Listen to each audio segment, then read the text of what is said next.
as we get situated this morning, just as Josh set a great example for all of us, if you would not mind dropping uh, a hello and where you're coming from today in the chat. I know we all know each other quite well at this point, but you know, good to be human and say hello. So,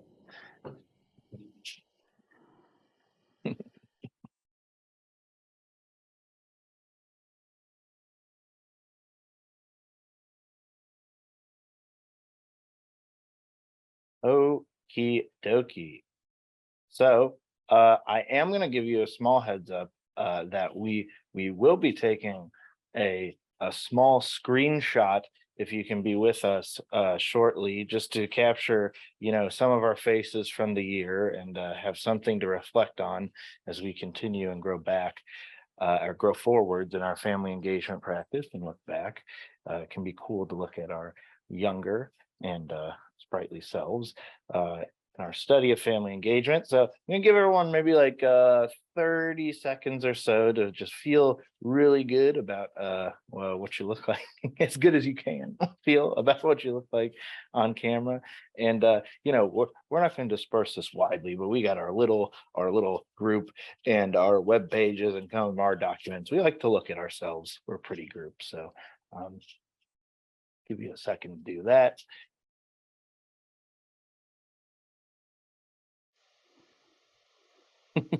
I appreciate you all. Okie dokie.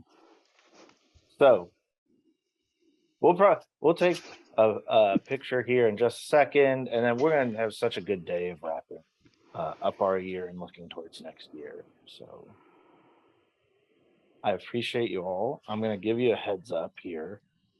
I'm gonna say go ahead, and we're gonna take the first picture in 3, 2, and 1. Okay, let me save that really quick, and I just gotta get a backup.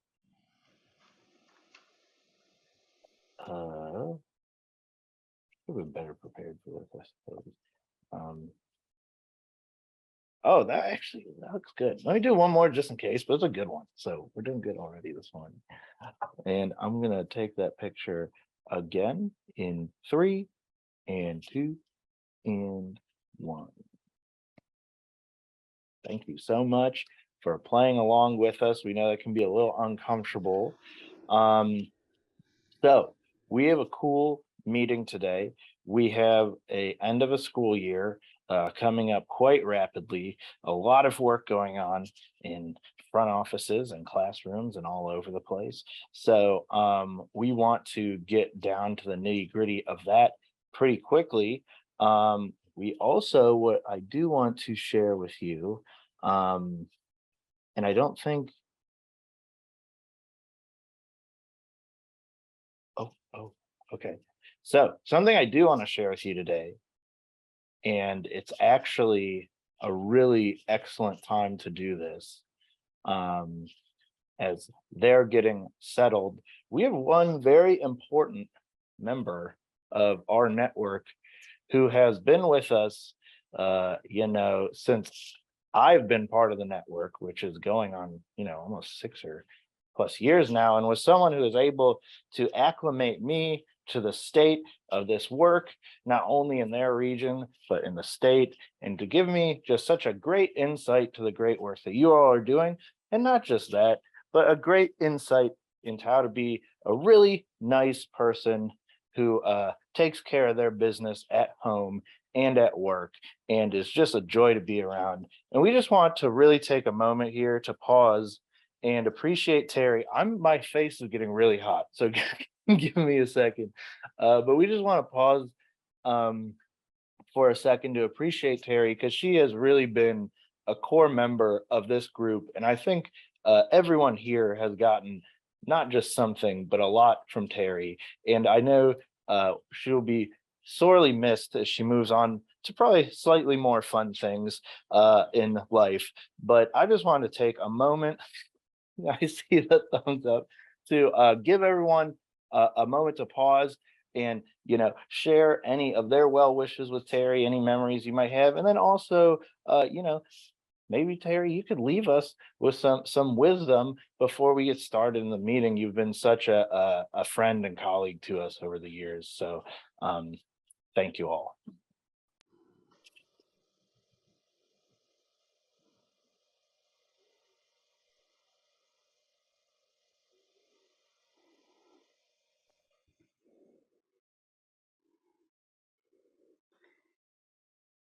Harry, you're such a consistent presence. We always appreciate how, you know, in work groups and in these meetings, these larger network meetings, just sort of how positive and consistent you are with the importance of family engagement and education, the importance of honoring the role of the family in special education, and just all the personal touches you bring to your contributions, you know, sharing about Ty and his journey with you. And so we will miss you. We'll miss all of that.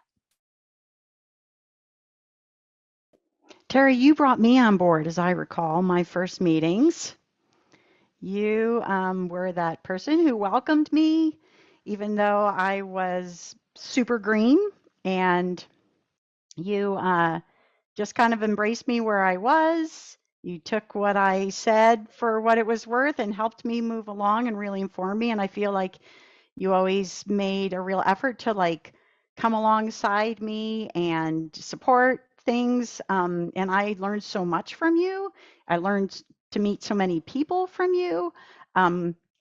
You always, to me, really championed well and modeled well for us how the role of parent and professional are together, and the things that we learn as parents are not sort of in some way less powerful, less meaningful. In fact, they really bring meaning and humanness to all of the work that we do, and it's important that we do that, that we not try to sort of separate that out.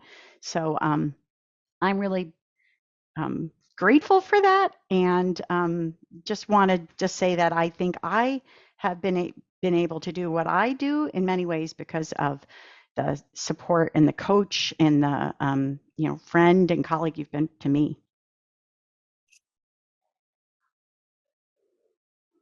It's definitely been a very interesting journey. I wouldn't have thought when I started out in early intervention and the Family Information Network, working with the early age group, that I'd ever end up at a CERC or even an SST.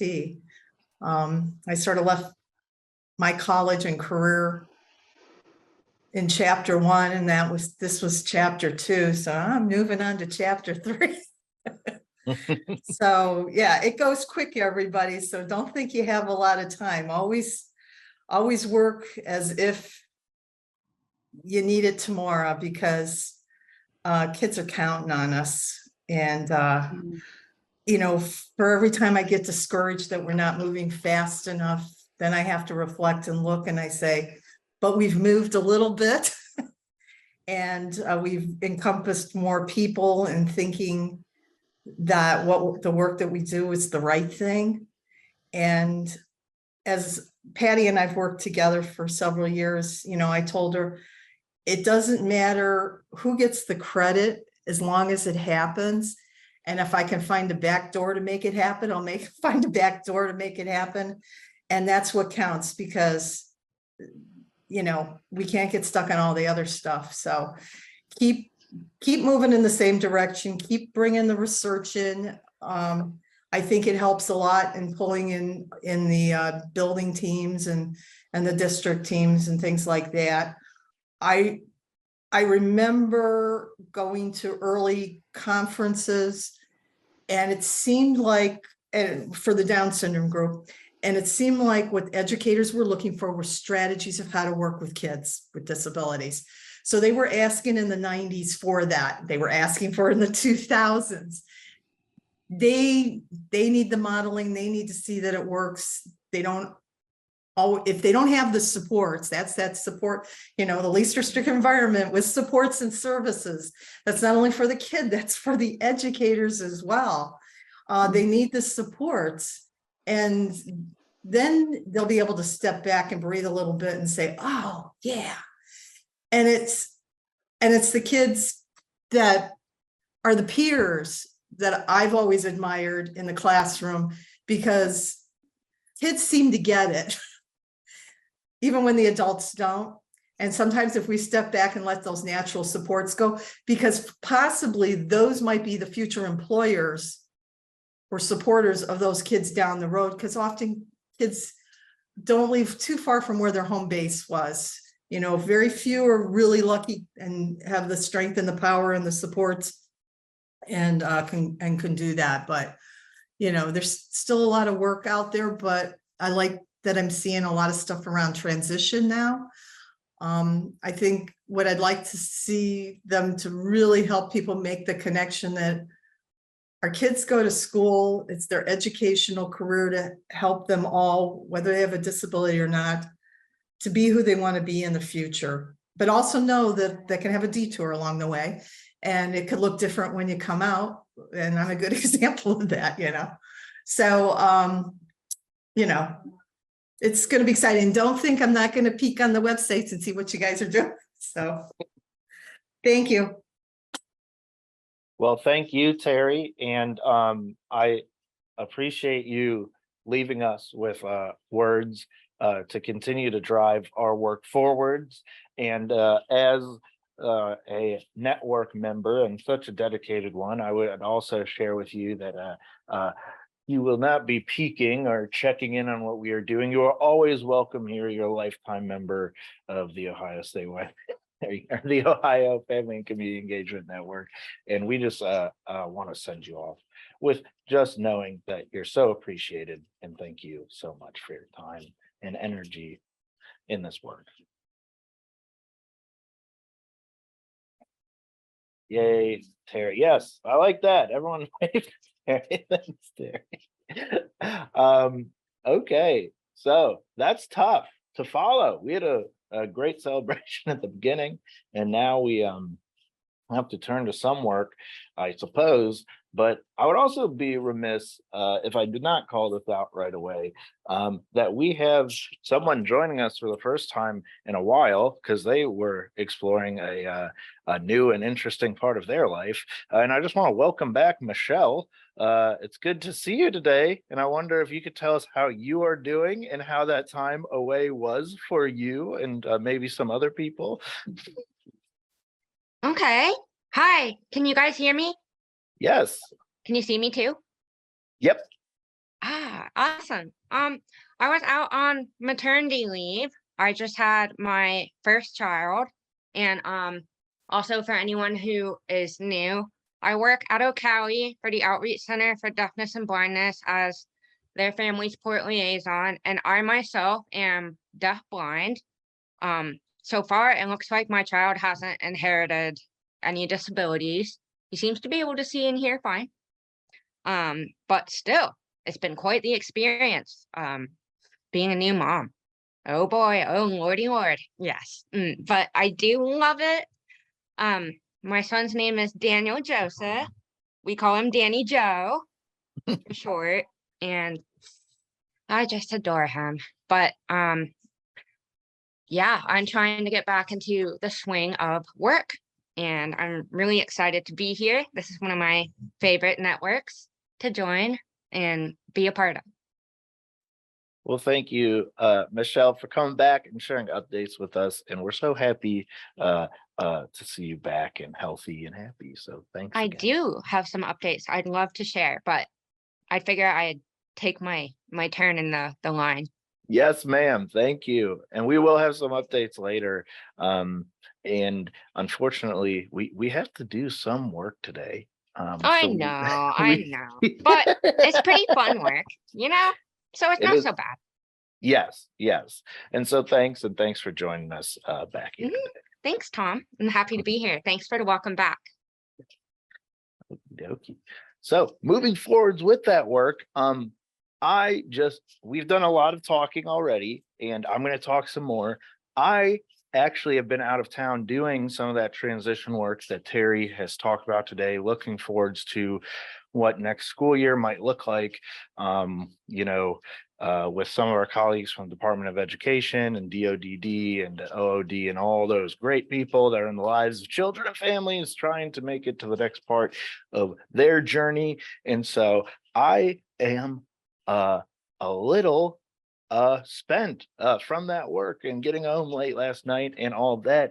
So I am actually going to take a seat in the background today, and Dr. Boone and Dr. Wellman have put together a great agenda that's going to feature one of our colleagues, Beth Crawford, to dig into some data and look where we've been and where we might be headed next year. So I am going to be here and take that back seat and let you all have a great meeting today. I'll be here if you need anything. Feel free to get in touch with me with the same normal ways, but I just want to pop on here and say thank you for a great year. I've been part of this network again for a long time, with some of you all for a long time too. And, you know, going through the wave of a school year together really can bring people closer. Unfortunately, it didn't push any of us apart, but we've worked really hard this year, and I've just appreciated getting to know all of you even more and meeting some of you for the first time. And hopefully we can be friends now. And just wanted to say thanks for all the work that you have put in this year, because this is a network of people. And so people make that work. But I'm going to turn it over right now to Dr. Boone to lead the rest of this meeting. And I hope that you all have a great morning together. Thanks, Tom. So it's day to day. It's day to day. It's a day we look at a lot of data. It's that sort of annual cycle that we go through to kind of look at the priorities, look at some data, and decide next year kind of where do we want to head together? What should our priorities as a state network be? So we've got Beth Crawford here from OSU, from our Center on Education and Training for Employment, and she's going to be talking about the Indicator 8 survey results. And I think that you all have seen and have received the results from the districts in your region that were a part of the cohort this year. But she's going to be giving us that overarching explanation, and we'll be able to ask questions of her too. So please feel free to do that. Beth is really, you know, up to her elbows, if not higher, in the process that we use, how the data is analyzed and presented, and all of that. So we're going to take a look at that. And we have a protocol that we're going to follow around sort of our takeaways from that, what we're listening for. And then we're going to get some updates from our partners. We're going to dig deeper into our own data. We've, I think, gave all of you a heads up that, you know, if you have data from your own region that you all have been looking at as a team, maybe from your work with districts, you have identified certain areas for priorities. So we want to give you the chance to share that and do some processing as well. So then we, of course, have our surveys Tom mentioned, and we're going to make sure we leave time to do that, and then we'll adjourn. So that's where we're headed today. And I'm going to try to watch the chat too. What I think I'm going to do really quickly, though, is we were going to spend a little bit of time just kind of chatting, but I feel like we just did, and we kind of used some good time there for that. So what I'm going to do is just bring us to our updates and make sure that we hear from Michelle. We want to hear what you were mentioning there when you got to speak. But also, I'll just kick it off really quickly with our center that we, the Family Engagement Leadership Summit is scheduled for the 22nd of September. And that's a virtual summit still. We hope that you will register, that you will invite folks in your schools, in your region to register as well. That's going to be a day where we have a few different tracks focusing on student and family voice and how we make that happen in a sense in our schools. Well, we're going to be looking at, have a strand on special education topics, also on multilingual learners, and we're really going to look at the different roles that we have in our schools.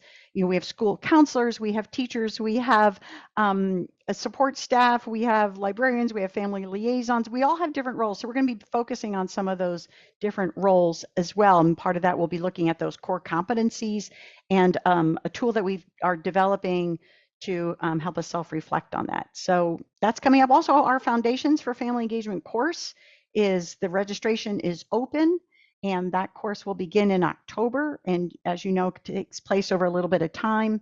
So just so you all know, if there are groups of teachers, maybe some of your districts have new teachers coming on board, and this could be part of their onboarding, is that they take a Foundations in Family Engagement course. However you see it useful, you guys are great partners in helping us get the word out to people who really will benefit a lot from the resources that we're able to share. So I'm going to stop there and hand it over to Michelle. And I think what I'll do here is I'll stop sharing my screen, and so that we can, sorry, it got buried a little bit here. I'll and hear from you. So Michelle Model, can I bring you on board here? Talk to us about what's going on at your center.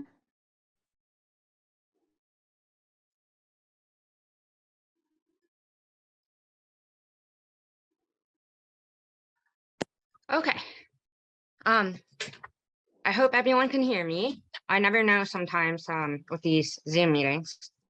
I believe I just put something in the chat. But my latest and greatest baby or project, so to speak, is the Outreach Center Literacy Project. As you all know, literacy is a very high initiative in Ohio. It leads to lots of educational and just success in general. And it's important that students and children with disabilities see themselves represented in literature. And we want to see it everywhere, at home, in the community, and in schools. And so because deafness and blindness is a low incidence disability, the Outreach Center decided to compile a list of literature that either has deaf, hard of hearing, blind, visually impaired, or deaf-blind characters or topics in that literature. A lot of these are novels because we want reading to be fun. And then we also have some literature that is, we plan to add memoirs and an adult section. But for now, it is split up birth to age 3, elementary, and adolescent to young adult. So, and then there should be some bullet points as what can you do with all of these amazing books? So please feel free to check that out and to share that. Another thing that we have going on coming up soon is the Deaf Education Networking meeting happening in September. So if you know anyone who is in the deaf, hard of hearing field, they might really find it helpful to join this network. There's a lot of useful updates and connections that professionals could benefit from. And then for myself this year, I have an ongoing video series called Journey Towards Independence. And those explore the expanded core curriculum standards. And those are really transitional life skills. So how to be independent with your daily living and post-secondary success and have a quality life. And we use the expanded core curriculum to highlight some of those. But I'm hoping to do recreation and leisure this summer. I wanted to do it last summer, but I got pregnant instead. So I'm going to do it this summer. People with disabilities should be able to enjoy sports, physical activities, and games. How can we do that? How can we make that accessible and adaptive? Because you can.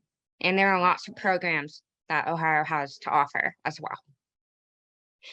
A lot of updates. Thank you for listening. That's what I got. Oh, wait. I think Gwen is here, but there is also going to be a sensory morning at the Ohio State Fair coming up this summer. So look out for that.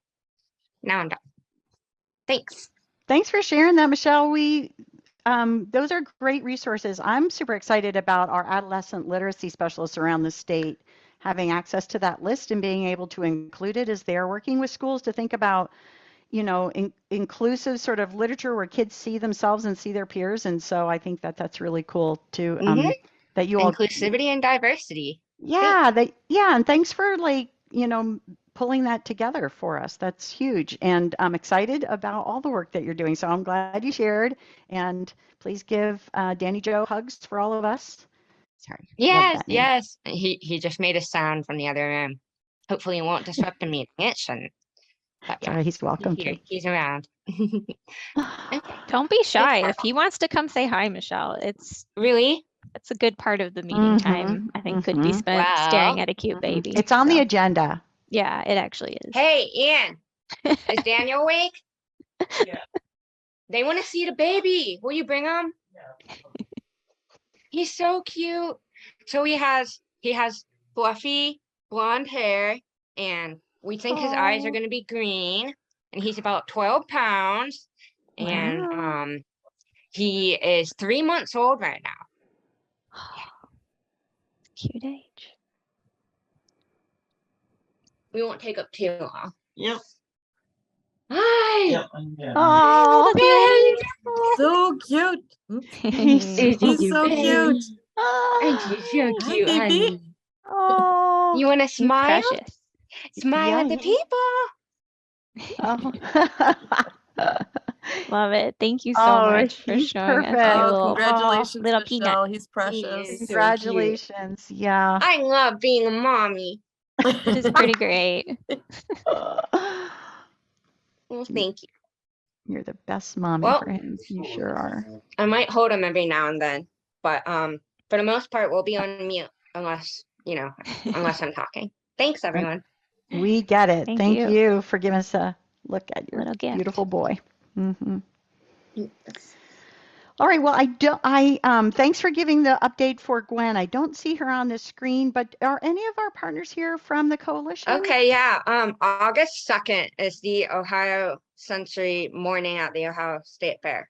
August Friendly. 2nd. So for anyone who might not be aware of what that means, people with disabilities, I think in particular autism, they might appreciate the experience of going to the fair without a lot of potentially stressful extra stimulation.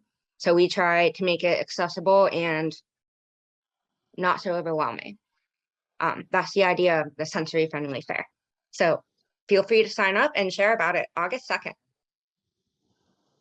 Thank you. How about any of our partners from ODE who are here? I don't know. I don't think I see Letitia. All right. Any other? Okay. Well, that was good. Michelle, I'm glad that we were able to spend that time with you. Thanks for all your updates. Thank you. Meredith. I'm going to Meredith- give my fiance back the baby. I will be right back. Okay. Meredith or Tom, was there anything that I missed? All right. Well, I'm going to go back to sharing the screen. Okay. So for this next section, we're going to be hearing from Beth Crawford. We're really excited about that. And in order to structure this a little bit for us, we're going to we have a data-driven dialogue protocol, and there is a note catcher in on our website. So if you all will be sure to kind of come along here, and I think can we also post this link?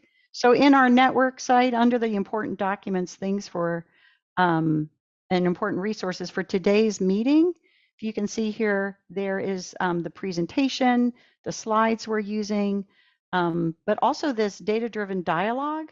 So if you would open that up, this is what we are considering sort of phase one of that, is just some note-taking around Beth's presentation. Any questions about kind of finding that or using that? Meredith is here to kind of help you out. The link is there in the chat. Alrighty, so just I'm going to pass this off to you, Beth, really quickly. But basically, we got phase one where you're recording sort of your individual observations. Beth's going to be sharing about the indicator 8 data. So it's just things that are striking you, questions you have as you listen to the presentation, and you're just kind of not saying anything about like, oh, we should do these things, just kind of what you're hearing. That's sort of the first phase, and then we'll have some discussion around what we do in the next phase of that. We'll have some synthesis and thinking together about what we hear. All right. Everybody good? I'm going to assume so, and then I'm going to stop sharing my screen here in order to let Beth give you. Beth, are you able to share your screen? I think that I sent the PowerPoint to Tom, so I was hoping you guys would throw those. Okay, For me. sure. Let me do that. Everybody Yeah. can take a stretch break, fill your coffee, kiss If your you- baby, whatever you're. If you need me to send it to you, Barb, I can. Hang on just a sec. Let's see here. Why don't I do what I, practice what I say here and go to the website and pull it up myself.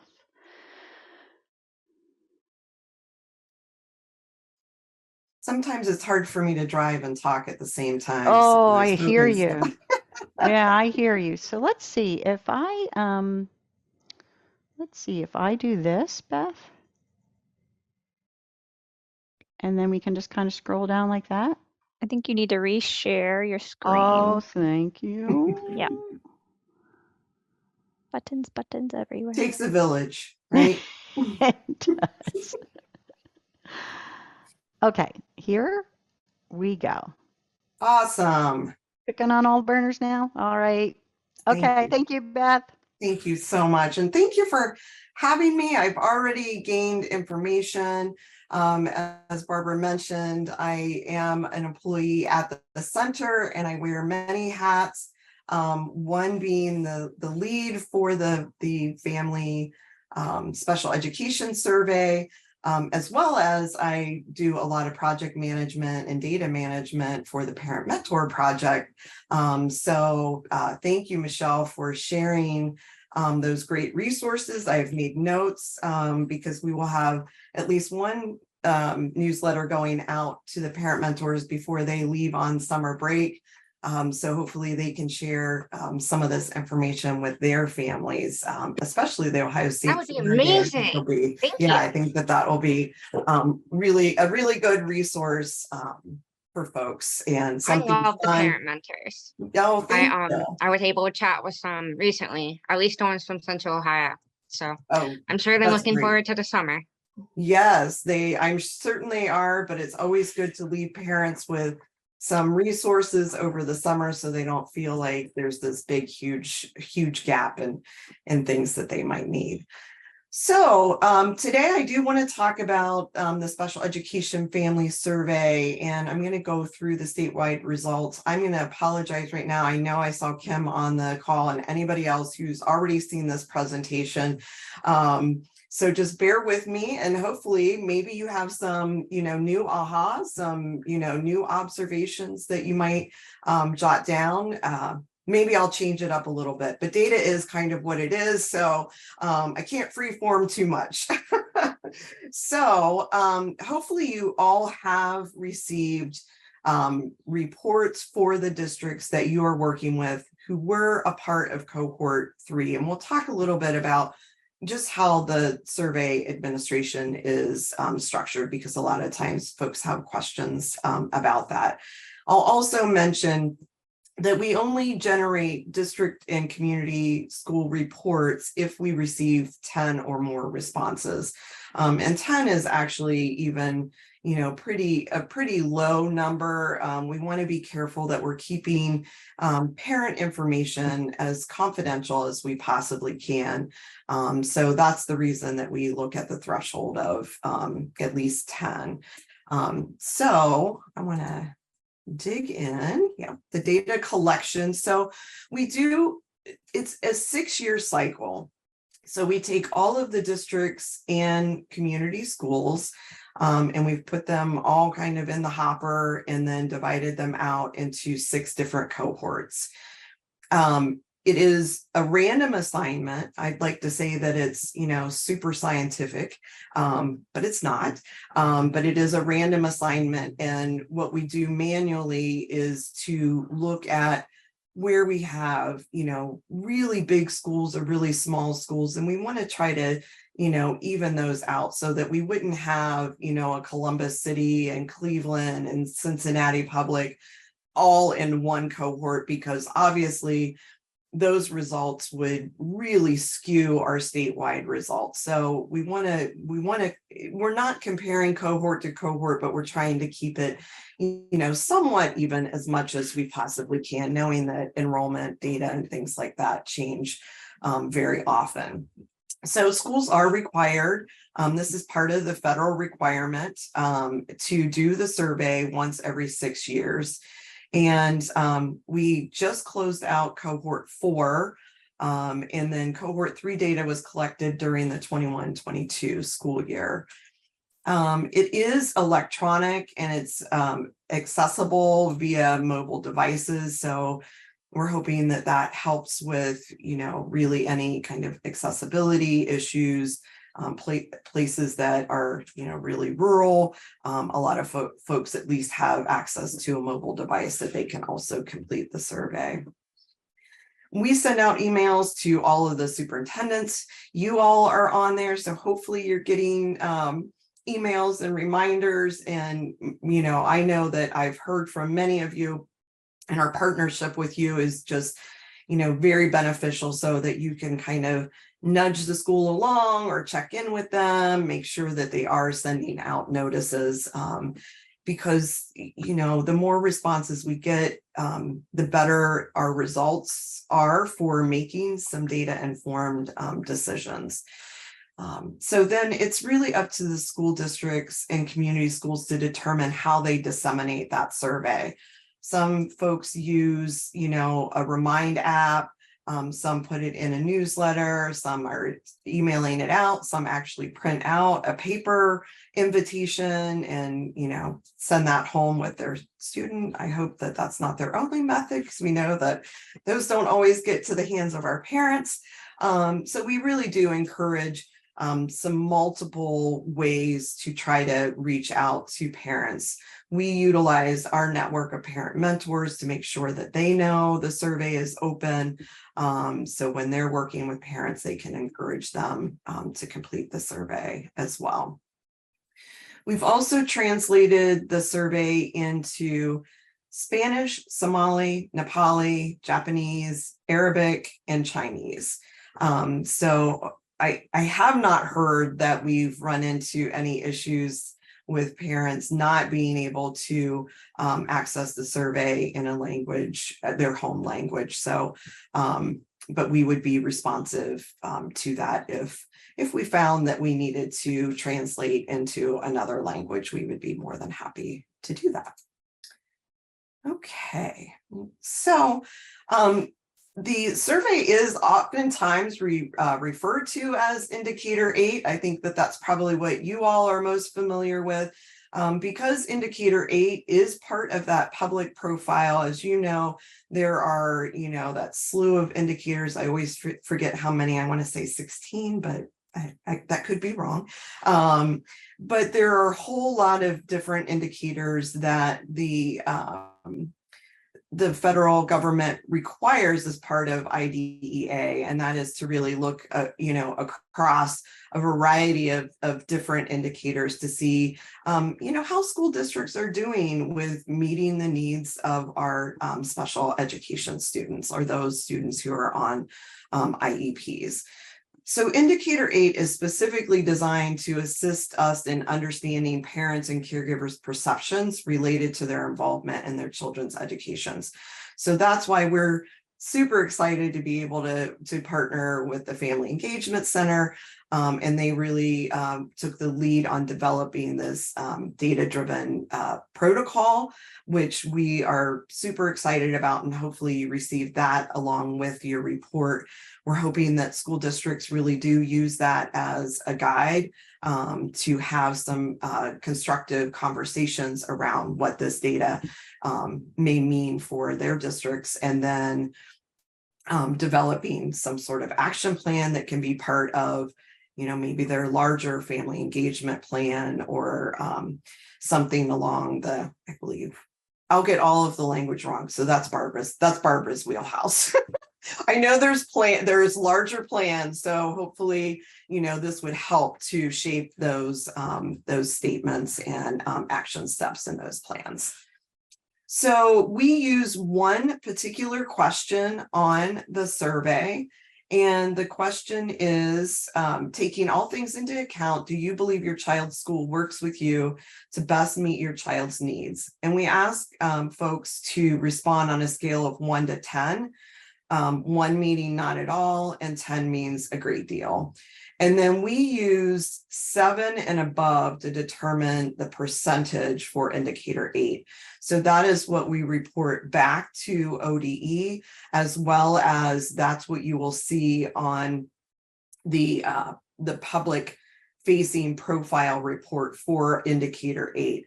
So we look at how many responses did the school district get, and then how many of those responses indicated 7 or above, and calculate the percentage for that. We also then, you can go ahead to the next slide, Barb. Thanks.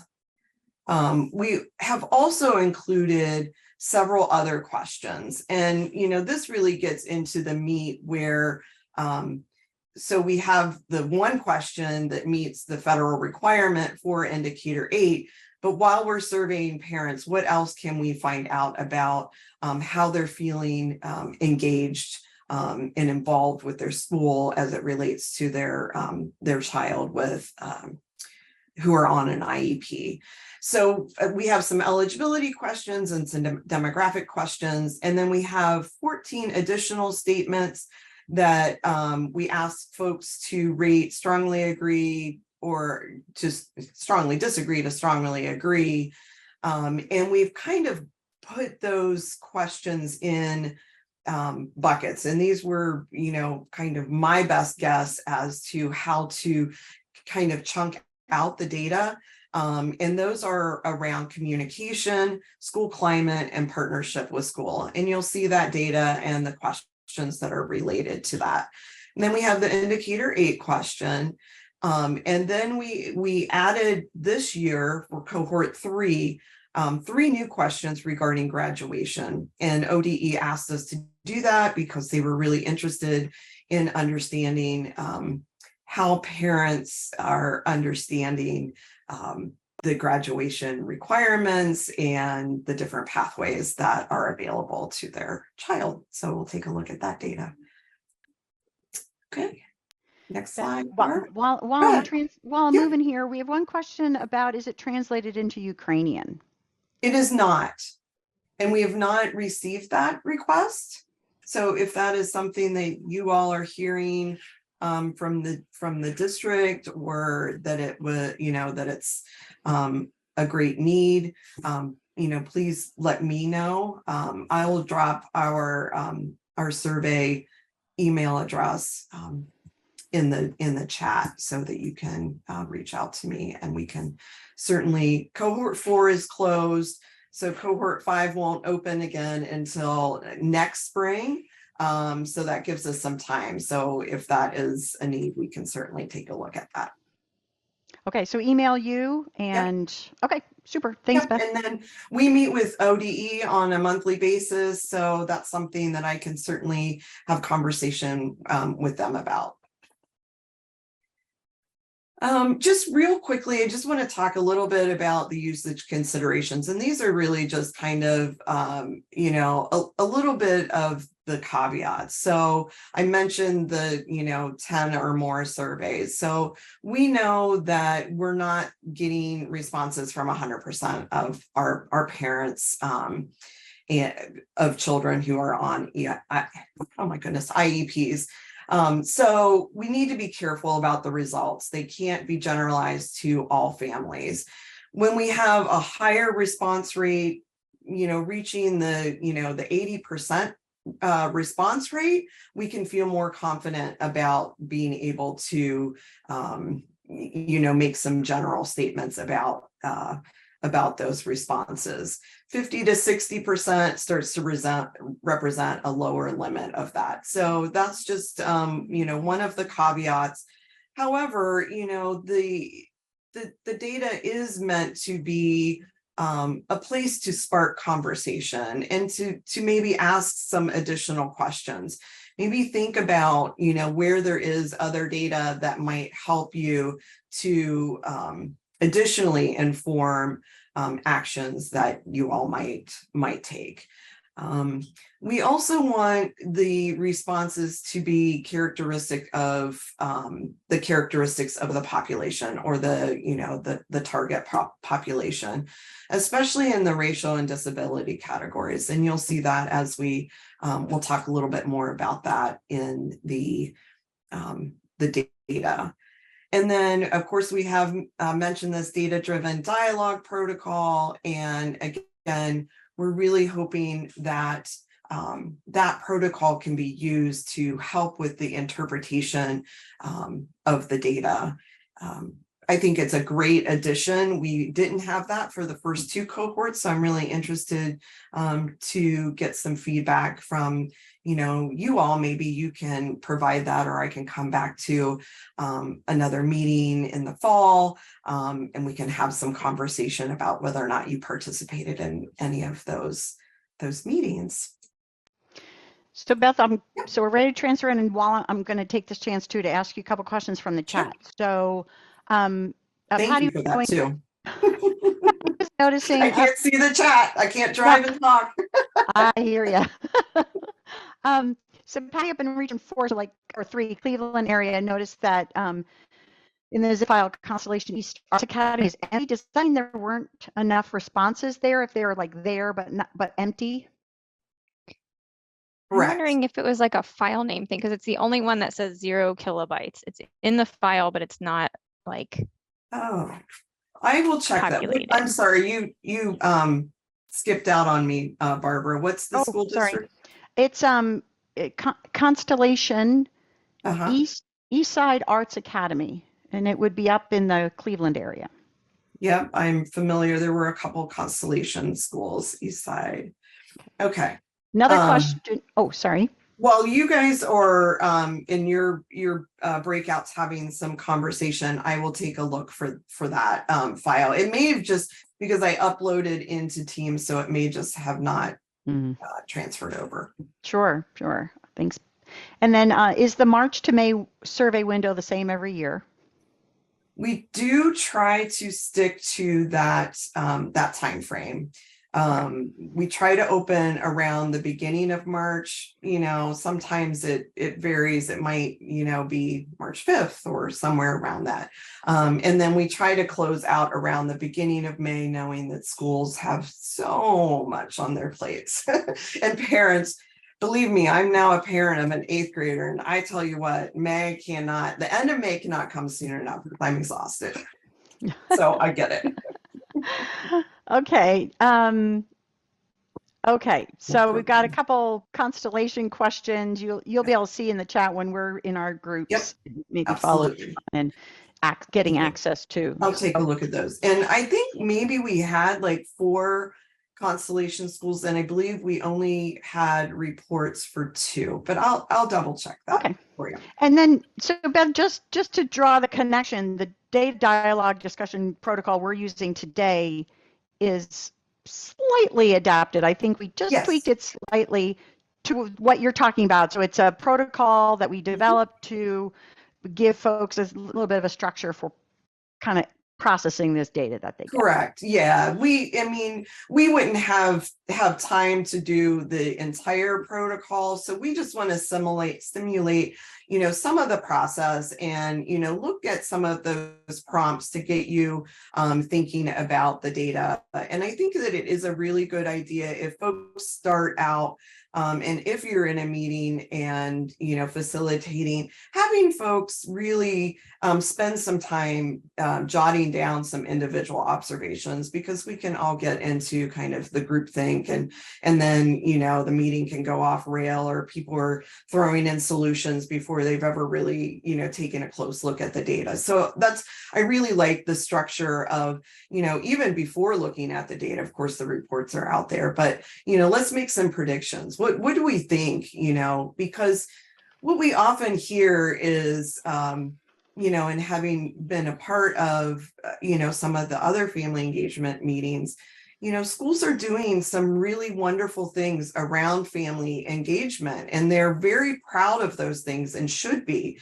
However, we still need to know what our parents' perception is of those activities and how they feel engaged and how they feel a sense of belonging when it comes to what they're receiving, and are they really getting what they need to. So it's absolutely no knock on the schools if the data doesn't quite match up. That's our opportunity. We're always in continuous improvement and trying to make those tweaks. And so I just feel like it's really important to think about, you know, gosh, we think our parents are going to be, you know, really satisfied with all of these things that we're doing. And then we find out that might not, you know, 100% be the case. We good? We're good. Should I Okay. go? Should I switch slides? Yeah, yeah, we're gonna roll Move right kind of right into, past this one. yep, we're gonna go roll right into the results. So we had 155 school districts, community schools participate in each cohort for the family survey. So I feel like we did a pretty good job of splitting those schools out. We had, I think, a little bit more in cohort 4, more or less, but they always hover right around 150 in each of the cohorts. And then in for cohort 1 and 2, and then we had 156 for cohort 3 participate. You can also see here the number of responses for each cohort. So in cohort 3, we had 7,190 responses analysis. And you'll remember that there are some eligibility questions. So we may get people filling out the survey, but maybe their kiddos are, you know, above 22 or under the age of 2. You know, those are some of the eligibility questions. Some districts also send it out to all parents. You know, they might do a blast through their newsletter or put it on their website. So we need to screen out to make sure that we're getting the right population that we want to know about. Let's take a little look at the demographics. Don't know what happened. Barb's like, what happened to Oops. my screen? It's a beautiful picture, but it's not my slide. You know A how I moment just I have data. A moment with nature, just like they do All on right. CBS Sunday morning. There we go. I don't know. I'm going to just like not touch anything. Sorry Fantastic. about Well, that. go to the next slide, please. All right. Next two. Thank you. Okay. Scrolling down. Yep. Next one after the 2. Yep. So we're into the demographics, and here you can see the distribution of ages and grades for the cohort. So we asked parents and caregivers to answer the questions for their oldest child if they have more than one child on an IEP. So you can see that the biggest number of responses came from parents who had a child on an IEP in the 10 to 14 age group and grades 1 to 5. Followed by ages 6 to 9 and grades 6 to 8. Over a third of the respondents had a child in grades 1 through 5. I won't bias you, but I think nobody would be, you know, terribly surprised that, you know, we have folks, our parents, you know, really active in those grade periods. So the younger grades, we don't have as much. And then you can really start seeing it tail off after the kiddos transition from middle school into high school. Okay, next slide, please. This is the demographics around racial categories. And this is what I was talking about earlier, that we really do want our responses to match or reflect the characteristics of the enrollment population in our schools. So here the gray bars underneath indicate the total enrollment by race for our schools. The purple bar on top of that indicates the response rate for each one of those categories. So in Ohio, the statewide enrollment for Black students is 16.8%. And our respondents, 15% of the respondents identified as Black. First met representation, the representation, excited about that. We have used for the last couple of years, we've offered schools to use a culture broker video that we had one of our previous colleagues put together for us to try to increase the participation specifically of Black families. And based on this, we feel like the strategy is working. And again, we were very excited to see that we actually did meet the representation threshold for the first year. Next slide. This is the demographics by disability categories. So this is very similar to that previous graph. Again, the gray bars underneath represent the enrollment in schools by disability categories, and then the purple bars are the responses by disability categories. So you can see where we're overrepresented in some areas like speech language impairment, developmental delay, autism, multiple disabilities, and others. And we have underrepresentation in categories such as specific learning disabilities and other health impairments. Okay, we can go ahead and go on to the next. Okay, the quality indicator, this is indicator 8. Go ahead to the next.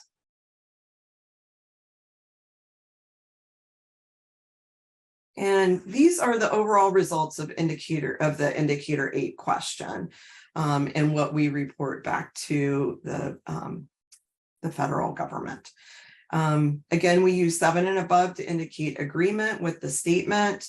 And you can see that 74% of the respondents agreed, which is a pretty big difference from the results in cohort 1 and 2. Again, we had 7,190 responses to this question. So I want to point out, again, we're not, you don't really want to do comparisons cohort to cohort because they are, specific to those schools, but it is interesting to kind of look at the results, since we started this methodology for collecting the data. And given the fact that this is the first year that we actually, hit our representation, and everybody's back in school post-pandemic, we feel like, maybe this year our results are, even more reflective than they were in the first 2 cohorts. Okay. Beth, I missed a question earlier in the chat about can we know ahead of time the districts in the different cohorts? So to know next year or the next one to be surveyed that's coming up, so SSTs can maybe come, work with them on getting survey responses. I will put that on the ODE list because so what happens is prior to us sending out our initial correspondence with the schools, we work with ODE. I mean, we have the list already developed for cohort 5 and 6. But obviously there's some schools that might not still be open or some need to shift. So we refine that list with them. And then they actually send out that initial correspondence to say, you have been, your school is in this cohort and you should be hearing from OSU during this time frame. So it really, that we include you from that initial invitation, but I'm not sure if that upfront piece with ODE is a piece that you guys are being informed about. So I will definitely put that on the list for ODE. Thank you. Making myself a note. At least if the directors could be added to it. Sure. That Yeah, might that be makes a lot of helpful. sense. Yeah, that's a great suggestion. Okay. So this year we did things a little differently to try to understand why folks might have selected 7 6 or below for that indicator 8 question. And these were some of the top reasons. And so we basically gave, you know, a whole list of options that they could select, you know, as many as they wanted to. So the top reasons given, folks found the special education process to be difficult. The child's IEP doesn't represent the best approach to support child success, difficult being heard, or other communication problems with school personnel, and school officials don't appear to know enough about my child's unique needs are some of the top reasons given for those selections. Next slide, please. Yeah, it's great to have those process for us like that. These are the we would say the top. Yes, Alrighty, thank you, Yep. Beth. definitely. Alrighty. And I like how districts can see that too. Like they Yes. can see that in their district level report, like, oh, Correct. well, it's not just a mystery why we're getting bad ratings anymore. That's great. Yeah, And- and again, it probably doesn't include everything. Every parent caregiver is going to have a different perspective, but we are trying to at least give a little bit deeper dive into, you know, why did I say, you know, 6 or below. Barb, did you have something else in that area? Oh, well, Terry mentioned that it confirms or mirrors the types of calls she's getting from families up in the general Cleveland area. So it confirms, so you have some data to actually confirm what, you know, anecdotally you're hearing in your calls. So yeah, I think those Great. 6 there are maybe, well, I won't, some good things for us to be able to discuss. Thank you. Jot it down, Barbara.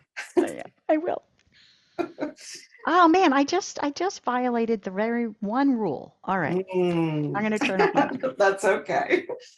So now I want to take a look at, or have you all take a look at how the data looks when we disaggregate it. So, you know, think about why you think it's important for the data to be disaggregated or pulled apart and looking at it in this perspective. I will give you my perspective, but, you know, would be curious into yours. The bars on the left indicate 7 and above on that indicator 8 question, and the bars on the right are 6 and below.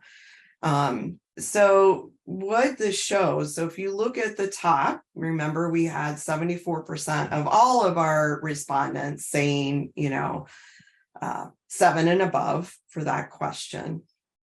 And when you pull that apart for our Black respondents, only 49% answered 7 or above, as well as 61% for the Pacific Islander respondents. And again, in the Pacific Islander respondents, you might say, well, you know, the number's not great.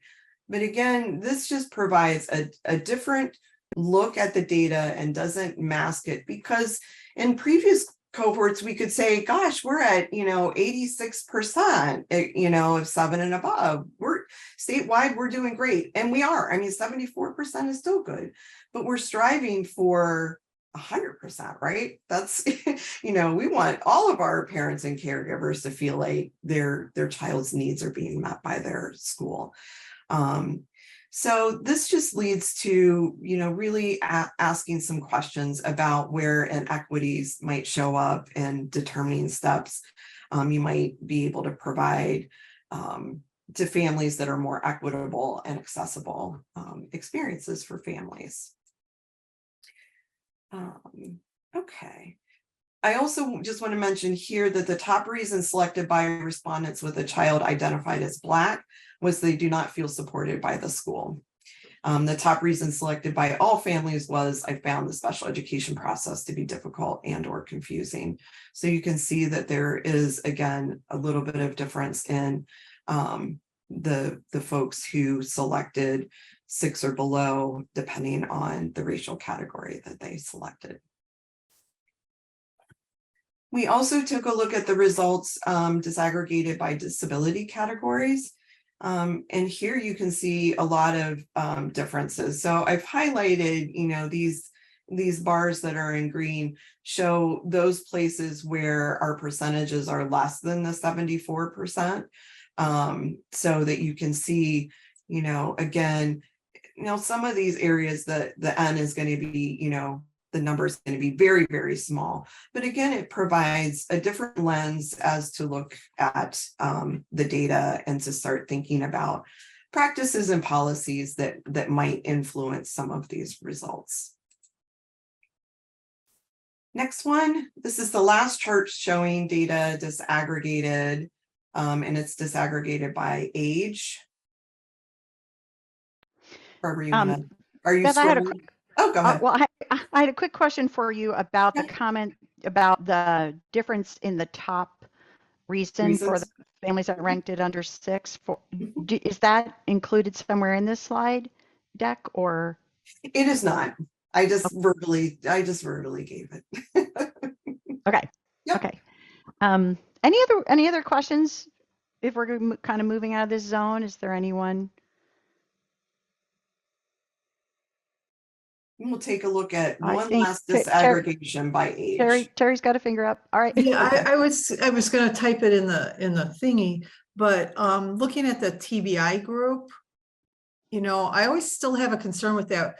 There used to be some really good work we did a while back on really bringing out a better understanding for school districts of understanding those students and how they present themselves. And I maybe I'm not reading this right, but I just feel that if families aren't feeling supported in the same way in that area, there still might be something that can be, you know, maybe Barb on your website or something. Yeah, I you're just absolutely, think you're that whole absolutely population right on track. sometimes Those are the, gets identified even, you know, still. yeah. And I worry, you know, and then the behaviors show up and they're being responded to in a particular way when actually it's due to a TBI that was never, you know, even identified in some kids, you know, to Yeah. get to that point. So I still have These some are, concerns about yeah, TBI. and these are absolutely the conversations, you know, we want to be having, and hopefully we'll be able to continue those in our breakout groups. But, you know, what observations are you seeing? And then, you know, let's generate some ideas and think about what the implications of the data are. I'm going to take a look at one more disaggregation. And this is by age, so you can see some differences here. I changed the color up just a little bit on you. The green is the lowest percentage of those who are answering 7 and above, and that's in the age category of 19 to 22. And then the highest is 89% of our respondents who had children ages 3 to 5 answered 7 and above. So you can see the differences again, as it's broken out by age categories. In our younger ages, parents are feeling pretty darn good. And, you know, remember when, you know, kids are first identified and there's a slew of services, or it's a, you know, speech language issue, and maybe they're getting speech therapy and then that issue, you know, goes away. Folks are feeling pretty good about that. But what's happening as our kiddos start to age up and age out? I always think of Kim and the wonderful presentation she just did on transitions to our parent mentors. So, and we'll get into that. That'll be our last slide on graduations. Now breaking out those 4 main clusters that I talked about. These are all of the other questions that we've clustered into communication, school climate, partnerships with school, and graduation requirements. So the first one is communications. And remember again, the scale on this is strongly agree to strongly disagree. So here in the communication questions, there were 4 questions. That aqua green color indicates the percentage of respondents who said strongly agree or agree to the statement. That light bar is the ones who are like, not sure. And then the dark gray are the strongly disagree to disagree. So you can see overall, 71 to 78% of the respondents strongly agree or agreed to the questions related to communication.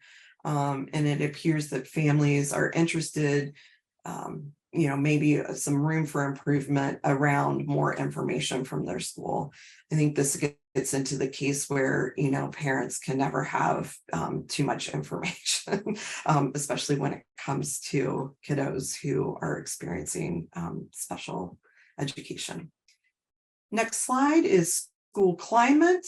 And you'll see the questions on the left-hand side. I wasn't going to read those off to you. And you'll have those in your slide deck. One more, Barb. Yep. School climate. There were 3 questions. The orange color again indicates agreement with the statement. And many of our families are in agreement with these statements. It appears that in this one, there's some room for improvement with the question about families from all cultures feeling welcome.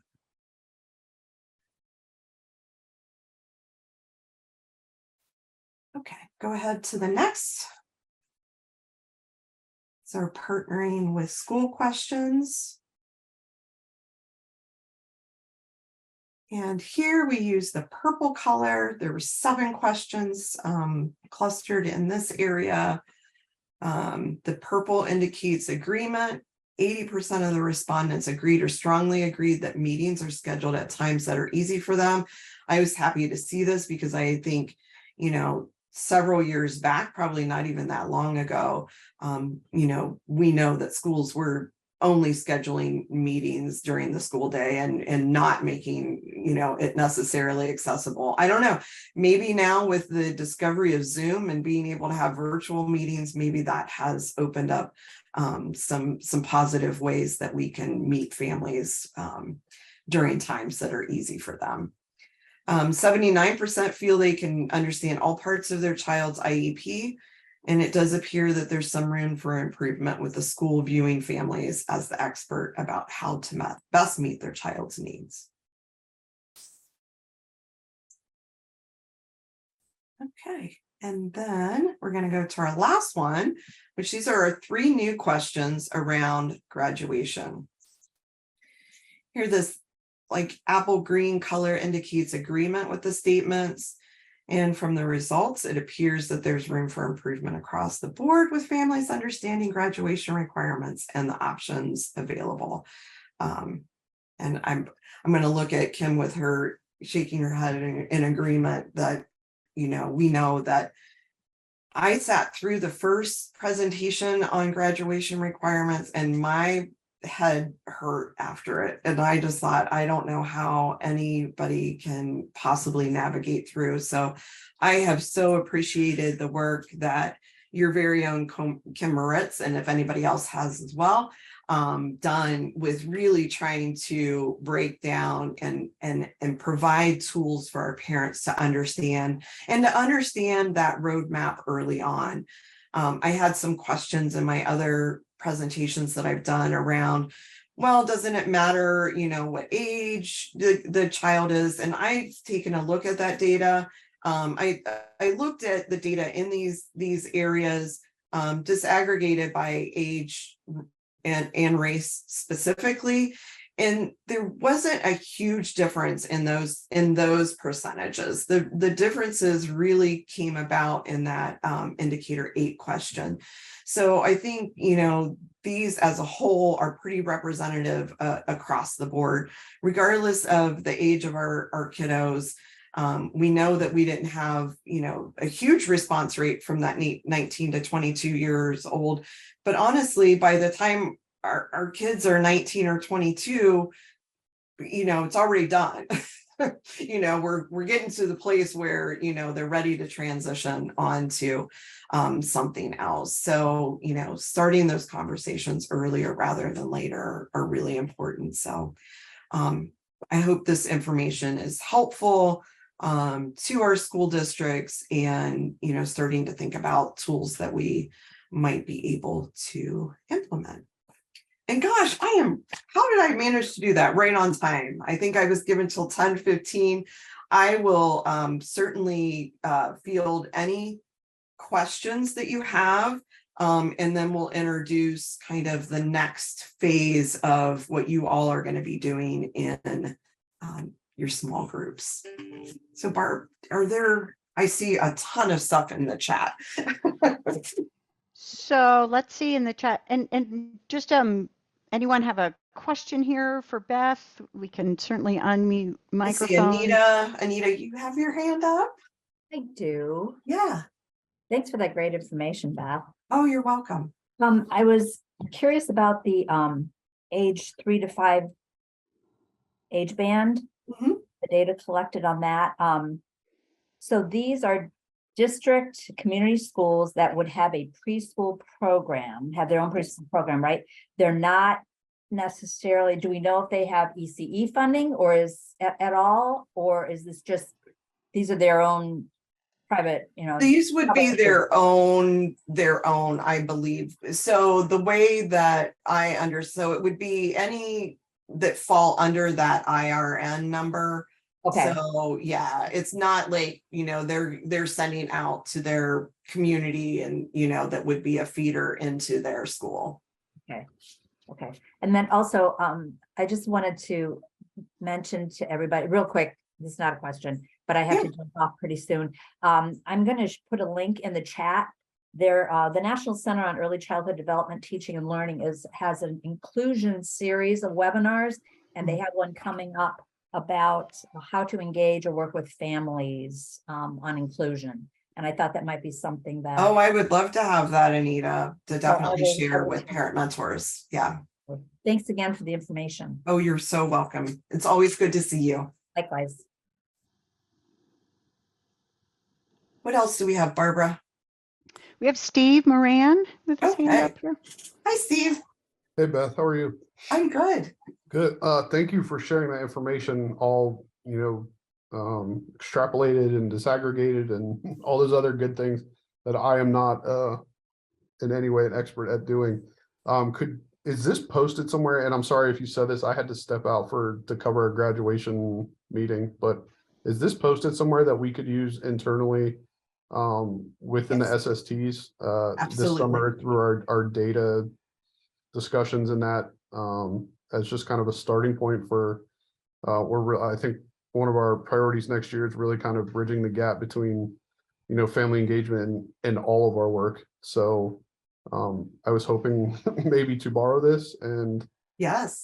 use it internally for I wouldn't post it or send it out, but if it is Yeah, that's what it's there. Meredith has put the link. I believe Barbara and her team have posted on the website this slide deck. I definitely would love for you to use it in any way that is beneficial to you. And I would mention that the individual district reports are fashioned very similar to this. So you will see the same kind of data tables specific to the school districts or community schools that you're working with. okay. All right. Thank you very much. You're welcome. Okay, so right here on our sort of network page in the login remembers network member, and then under today's meeting, and then you can download these and kind of put them someplace that's convenient for you to find again. So we have the dialogue, dialogue protocol for discussion if you want to utilize that, as well as the presentation today, and then the local indicator 8 data, and then the slides too. All righty. And we know, we know how to find Beth too, and you all do too. So either reach out to Beth or reach out to us, and we will, Absolutely. put our heads together too at SEAT to combine, our family engagement center along with Beth's team and the EEE team, and that does this big data collection project for the parent survey. And it's really Absolutely. cool also And having the parent mentor project there. So we're kind of Yes. always sort of putting our heads together. If you have any questions on your individual district community school reports, if you need help interpreting any of that, I am more than happy to chat about that. And thanks to Beth for, I want to appreciate how easy it was for all of us to kind of capture that data in a quick glance. And that's Beth really working hard around data visualization, which I just appreciate. I think it's one of those things where like, when it's not there, when you just get a big fat table full of numbers and percentages and that sort of thing, and it's hard. So to have Beth, and I know you really thought about like, how do I overlay these things? How to use color? I think it was just super easy to read in a sense. So thanks for doing that. Thank you. Thank you. I appreciate that. And if there's any way that I can make it better, I'm always open for that. So I love to get feedback. And the point is to try to make it easy and not complicated, because the real meat becomes what are we going to do? Or what can we do? What do we want to continue? What are the good things that are happening within these school districts? Because we know that there's a ton of really great things. So what do we want to continue? What do we want to build on? And what we might reimagine?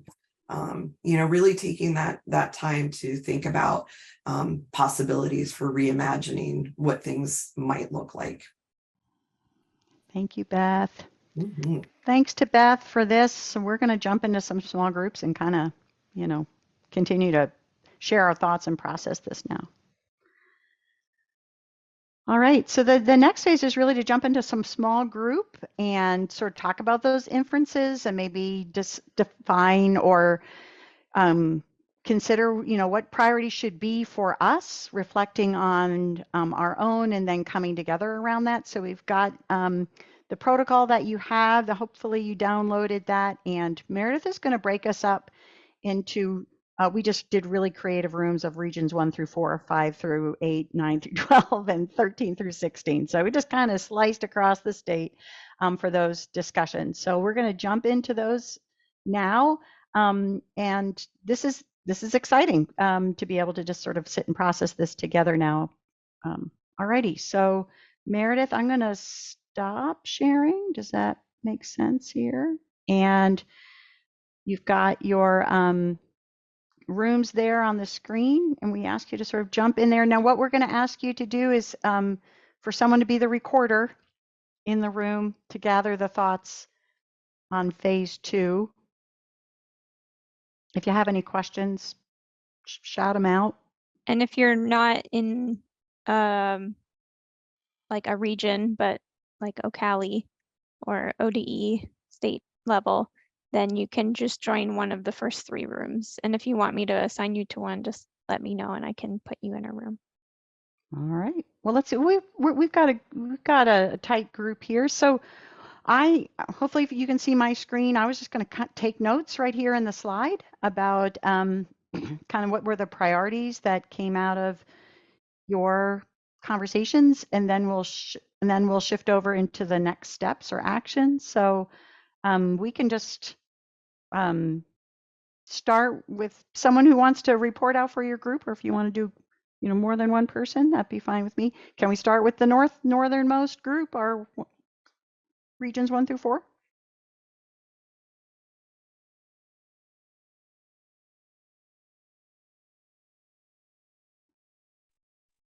I can read some of the observations that we had, or we kind of recorded.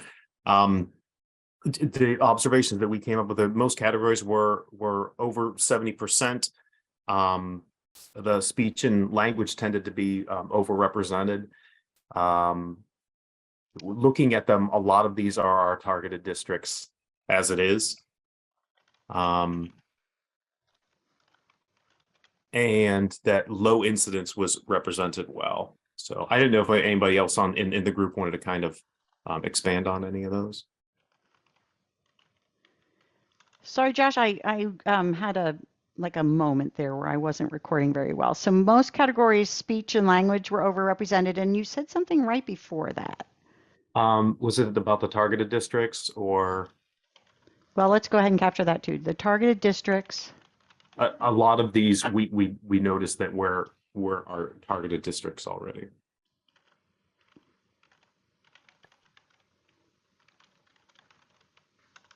we didn't really like get to priorities. We were mostly discussing observations and Yeah. because it was the first time any of us had seen all of this. Ah, okay, So okay. we have none of in our group had a chance to look at any of this before. So Okay, well, I'm glad then we did it today mhm. too. Sometimes I assume like, this is gonna be old news, new news, right? So, okay, thanks, Patty. All right, thanks, Michelle, too. I see her. Okay, so speech and language were sort of maybe overrepresented when you looked at the groups. Targeted districts were represented in the data. Other observations about any of the demographic breakdowns or anything else, or the comments made by families? And don't need to be priorities. Your observations are fine for us to list here. Well, I'd throw in that I appreciated Beth sharing the observation that the highest category of response for Black families was that they didn't feel supported by their child's school, because I think that's an important equity thing for us to know as we move forward.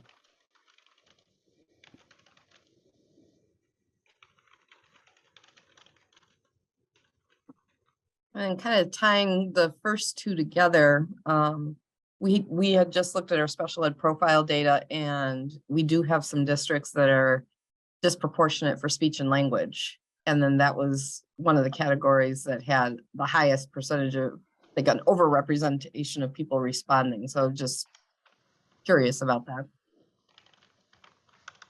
So I'm just going to put that in Northern Ohio. Mm-hmm.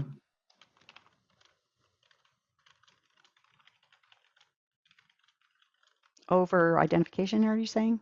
Mm-hmm.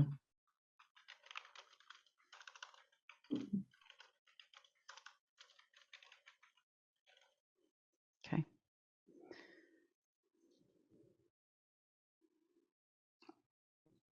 You all can come back with more comments too. But how about our next tier, our 6, 7, 8, 9?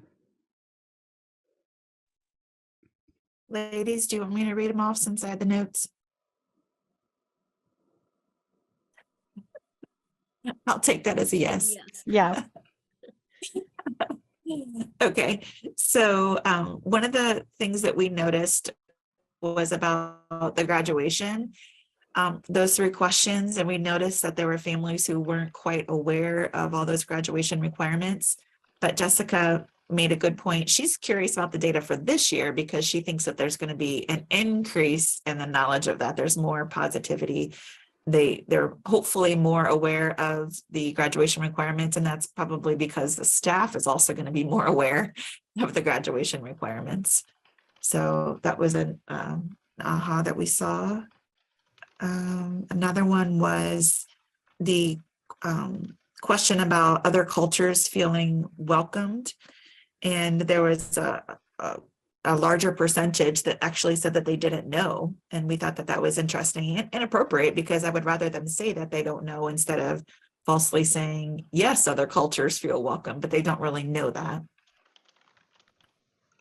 Which Helen then made a connection to SPP indicator 1 and 2. There was a culture question within the SRSR that a lot of districts would just say, like, nah, we don't have culture here. We don't have to worry about that here. So I definitely think that could be an area that could be an area for improvement.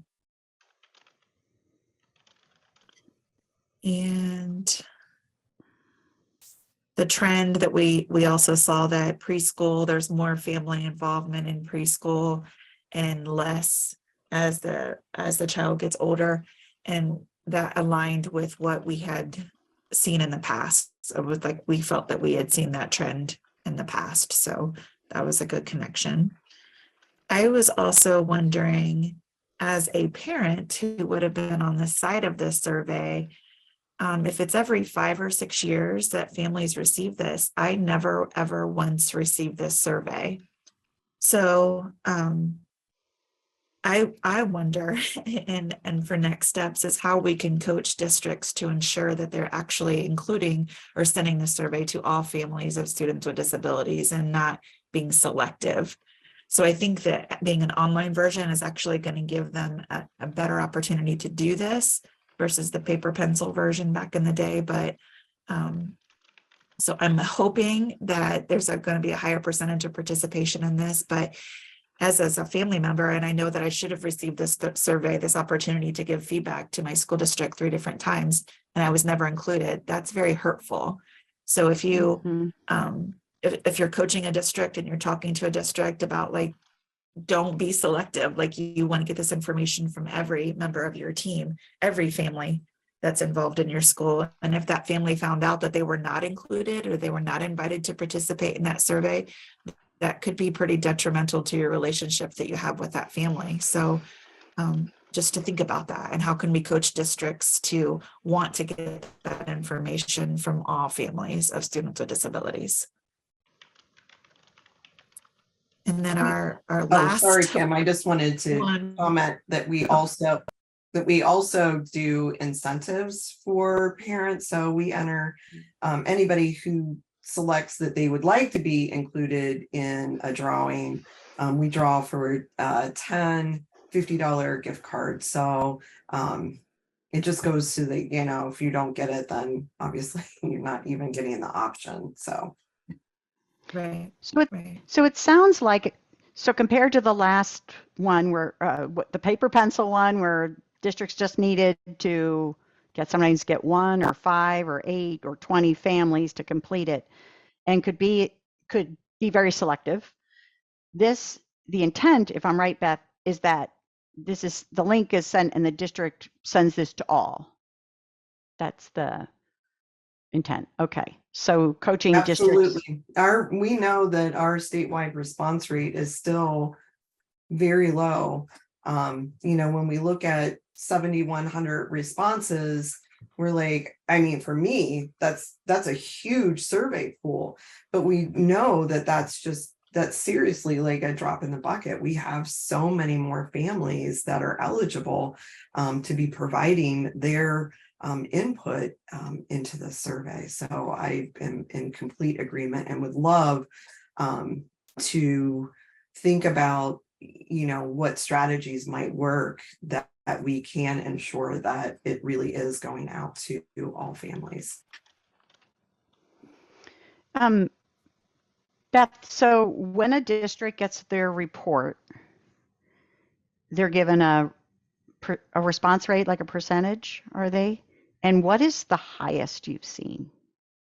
I mean, just off the top of your head. Well, so I don't have, and I'm sure ODE could provide this for me, is what is the enrollment for each of the schools, you know, how many kiddos they have who are on IEPs within their school district.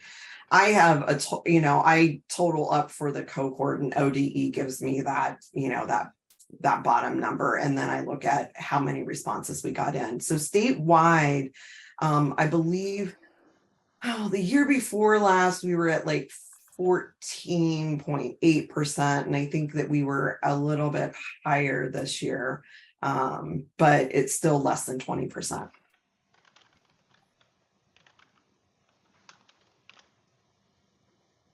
Thanks. Thank you. And hopefully districts know that. So, you know, the response, so I give them, you know, this is how many responses you got back. Hopefully they would know this is how many families we really have. And that is one of the tricky parts, because we are asking them to answer for their oldest child. So if they do have multiple children, you know, that number of, it's not number of families, but it's number of kids who are on IEPs that I get from ODE. So it is a little bit inflated, but still we have lots of room for growth there. Kim, you were going to say something. Our other area for coaching, we're trying to figure out how to make sure that we can support districts and sending the survey to all of their families, which includes the families of students with disabilities who attend their career tech, who attend alternate placement, so like the county DD or an ESC unit. Maybe they go to the state school for the blind. So making sure, reminding districts that those are also your families, that you also need to be able to send that survey to those families to get those results. Because we found that with SPP 1 and 2, those students were being housed in a unit that's maybe in a different district, and the district of residents didn't realize that still counted against them if they didn't graduate, but they're still your students. So you need that information. And it's just another opportunity to connect with your families.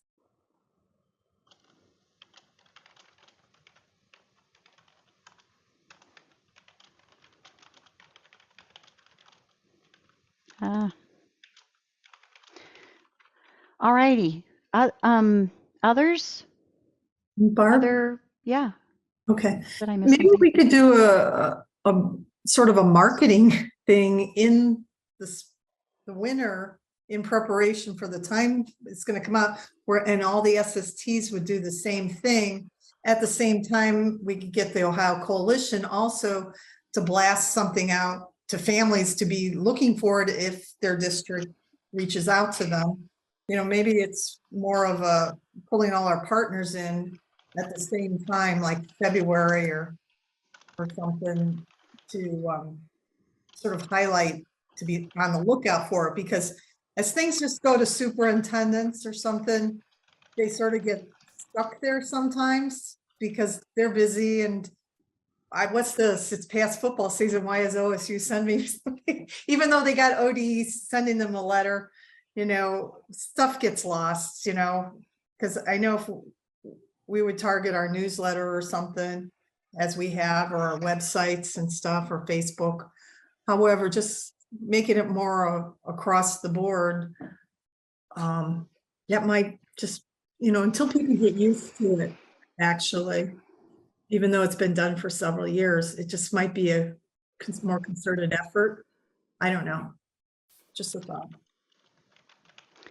One other thought that I know this is, I want to just trying to add this is, we're also starting to see there are families that even though we give them the survey, they might not be able to read it.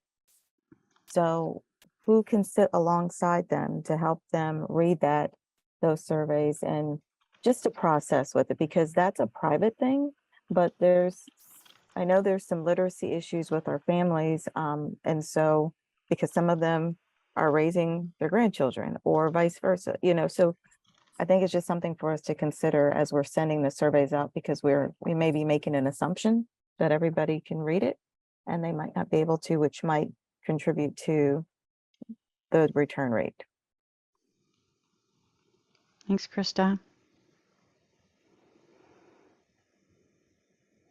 Other Barbara, other- one of the items that we just briefly discussed was, you know, one of the steps to be able to get this out for charting the life course initiative that has begun here in Ohio, even though that's not just for students with disabilities, but that would be another way for us to get this information out and maybe even incorporate it in the work that we might do with a family or you know, the family as well as the student. So that would be, you know, part of what we could do to make sure that families are aware of surveys that might be coming out, especially this one. Our group discussed several different things. I was their note taker. I'm not a great note taker. So if there's anyone else from our group that wants to, I know Michelle was with us and she's gone on to another meeting, but you know,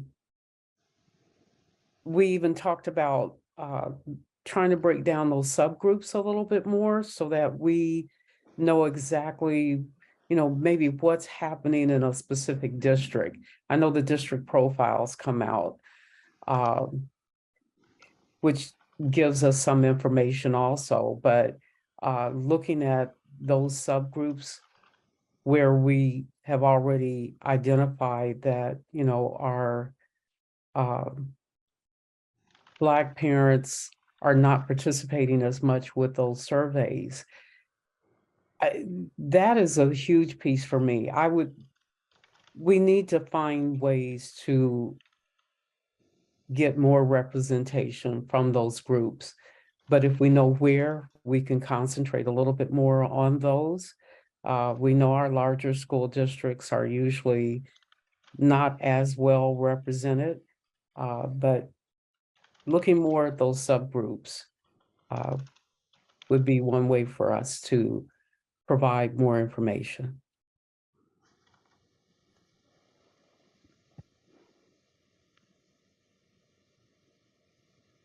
Thanks, Carolyn.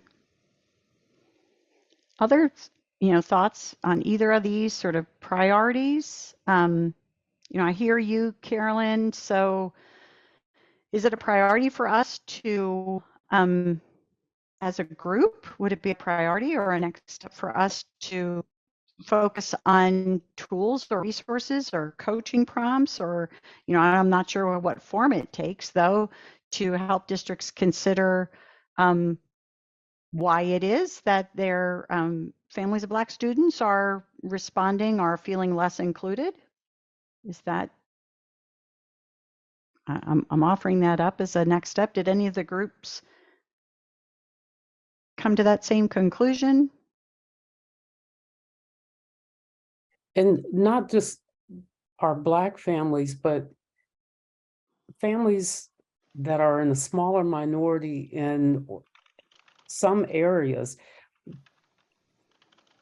A lot of times in talking to parents, not just minority parents, there is that, we looked at the numbers as far as our younger students, and we're seeing more of our younger parents not have as much hesitation because they're just getting started. We get a lot of parents that have been with school districts for a while who have, their child has been identified.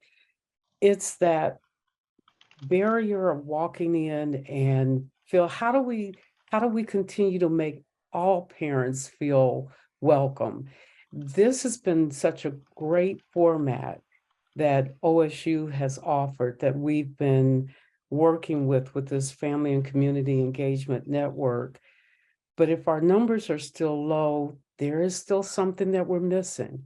And a lot of parents say, when I walk in, I don't feel valued. Many do. Many feel valued when they're maybe working directly with the teacher, but not with all the administrators or educators in their building. And I see this work that has been going on through OSU and with the SSTs extremely valued. Never want to see anything like this go away or lose its momentum. But I'm not sure yet myself, Barb, what it is. We're still missing something if those numbers are still low. And I don't know. I'm just expressing my thoughts right now. Nothing more than that, other than I just know there's still pieces missing. And one of the things that I'm curious about is, I've just been kind of exploring, and we've been having discussions about this whole piece about, collecting data and getting feedback, and then folks not knowing, what happens to that, building a trust and kind of understanding what happens with that. Does it just, go nowhere? So we had a conversation the other day about just OSU in general, about research in different communities. And it was this community outreach forum. And they had folks from, I think, the band 2. And, you know, a representative just said, you know, like this community, like they feel used up. They feel like we keep going to them. You know, we offer a $30 gift card, we give information, and like nothing has changed in our lives. You know, we're about, you know, basic needs. We're about, you know, kind of all of these, you know, foundational pieces. And we have folks coming in and we give them information and nothing really changes. So I'm just curious as to, you know, one suggestion or place, you know, could it be, you know, we do the blast at the front end, but, you know, what do we do when we, you know, actually get the results? And, you know, are we saying, you know, we heard you, here's some things, here's some highlights, here's some things we're considering. And I know schools get in this position where they don't, you know, if they say it, then they have to do it, you know. I don't know how else to say that, but, you know, sometimes it is in that avoidance. And to somebody's point about, you know, are they being selective? I mean, we have no way of knowing that because we don't have a list of the parents, nor, you know, do we, you know, we want to keep that information confidential. So this is really good conversation. And I think, you know, food for thought as you're working with schools too.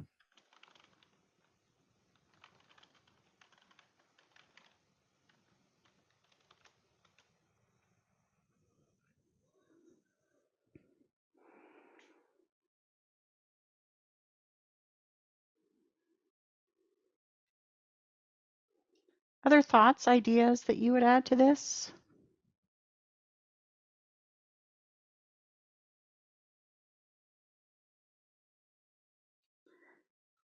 I wonder if, well,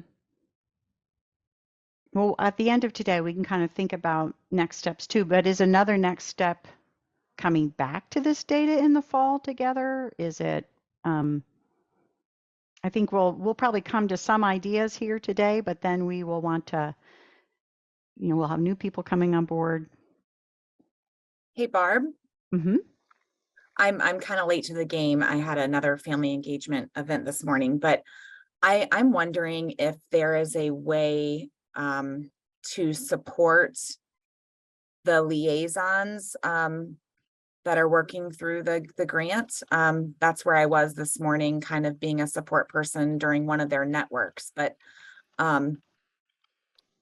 is there a way to build capacity, being that it's difficult to serve so many districts as a SST consultant, and we have these eager liaisons working with our ESC partners.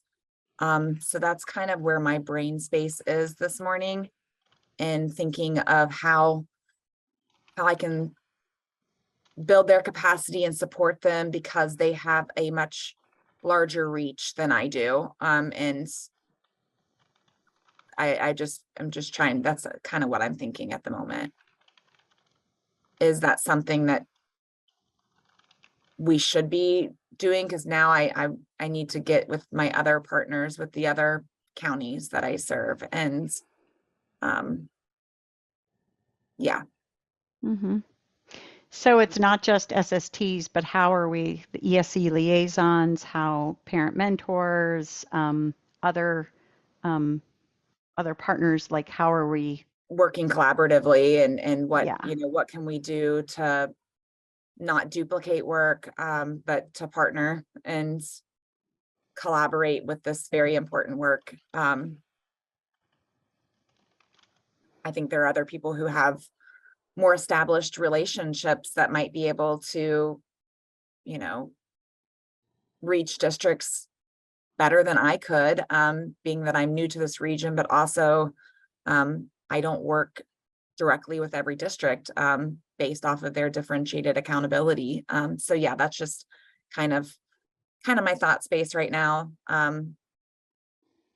coming from that meeting, which went really well. But yeah. This is Patty, just let me throw in, when we looked at our reports last year, our response rates from the districts were were such a small percentage.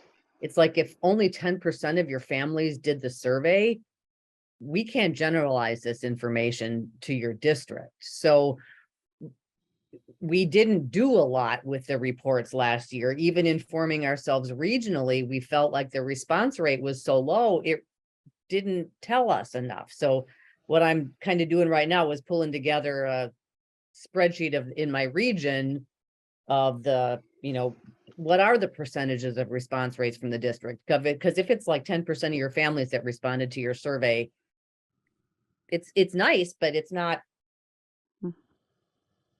So It seems to me like some of several of our first comments were all about, this idea of increasing that response rate. And Beth, am I right in saying that this survey, if a district wanted to do the survey every year on their own, they could? Absolutely. We would, there's nothing stopping them from doing that on their own. The requirement is once every 6 years, but they could certainly take pieces and parts. Maybe there's a specific area that they're really wanting to focus in on, so that might be something that they would want to survey every year or every other year. I think that there's a lot of different configurations that it could take. But I think, Patty, your point is very well taken. And if that is, that might be strategy number one, and really talking about what are our dissemination methods? Who are our collaborators? How else can we get the word out? Are we seeing responses much lower in certain marginalized populations that we really want to focus on? So there's still there's a lot that can still be done around that, even if your response rate is low. That's informative in and of itself. I was going down the road of being like, as coaches, helping them set a higher response rate goal, and then I'm like, but it's 6 years later, like that's, you can't think about it the same way. So it's almost like you really have to set those goals once you learn that your year is coming up, right? And then, okay, so we're only going to get this once every 6 years if we go through the state's cycle. So we need to make sure that like this one counts, because otherwise, you might have a lot of new teaching staff 6 years later, and so you've kind of missed that opportunity to get data to use for your 6-year cycle. It's almost funny saying like 6 years, that's a long time to not get that data.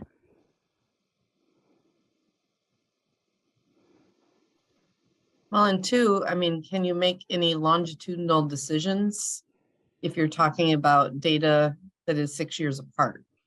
Is that pool of families, depending on how the transiency rate in a district, is that pool of families even the same pool of families that it was 6 years ago?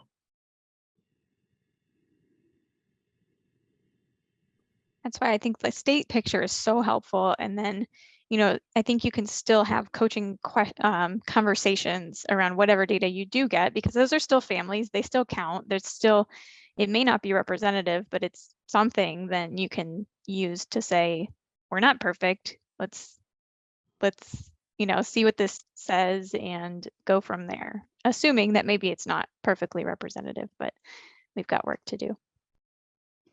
And I really like the idea of this pre-planning, so that, if you did know, like, here are the districts, that pre-planning meeting, because again, once we send the invitations out, we ask districts to give us information about how they're disseminating, because, we just want to, their only obligation is to make an effort.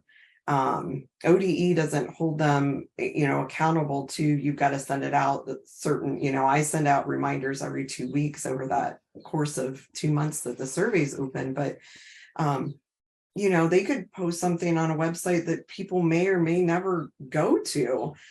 So really talking about what are those, dissemination strategies, where are all of our collaborators, how are we going to approach this? I have school districts contact me sometimes a year later to say, oh, I looked at my profile and I see that, we were at a 0 or we didn't meet. Was I supposed to do this? Is that a requirement? So there's definitely, and not that that's across the board, but if you have, one school district, that's a fair enough. And it's discouraging to me because, I'm the person sending out, to the superintendent and the special ed director. I mean, it's not just to one person, special education coordinators. I mean, anybody who is in ODE's contact system, that's who I'm sending out to. So it's like, if somebody just reached out, like, if, it's not getting to the right person. I just had an email this morning who was like, hey, we were supposed to find out about this in April. Well, the it's closed now. And it's a person that I didn't have on my contact list. So I'm like, here's the people that I sent it to. And I'm sorry if you weren't included in that, but that's, how we can improve on just this coordination and communication kind of channel, and just realizing that we all, we're all in a system where we're dependent on each other, and, just communicating and, not looking at it as, some people are really like, oh my gosh, one additional thing to do. But to Meredith's point, it's once every 6 years. So it's not like we're putting a lot of, it's not very onerous. Well, this is a great conversation. And, I think for me personally, it boils down to this shift we make from, we do this out of compliance, right? There's this federal mandate. Ohio's trying to do a better job of it, but we don't do family engagement. We don't build relationships with parents because out of compliance. We do it because it makes a radical difference in the lives of our kids in all of the ways. And so I think part of our job is to shift this conversation. Maybe let's not call it the indicator 8 data. Like, let's really try to shift the mindsets around this, that we need data to inform the decisions that we make. We need to listen to it. And there are some things here at the state level that are worrisome that we need to take some action on. And I think, if we think about leadership and a state system of that, where we have our Department of Education down to our individuals of families with their kiddos and their classroom teachers,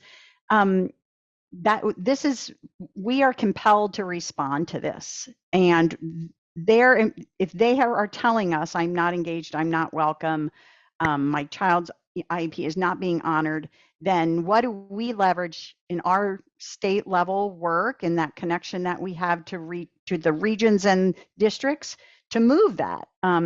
It's going to be hard for them to change what's going on in their local settings without the support and the priorities and the leadership across the board. So I just want to, kind of end with that we want to keep this alive. We want to move this out of that complaint space into real life. We want districts to see the benefit of it and then the critical way that we need to respond. We're compelled to respond. We have to. Like, that's going to be what I think I'm going to volunteer for our network, and Tom, is that we're going to do. We're going to act with that in mind. We're listening to families and we're going to do our part.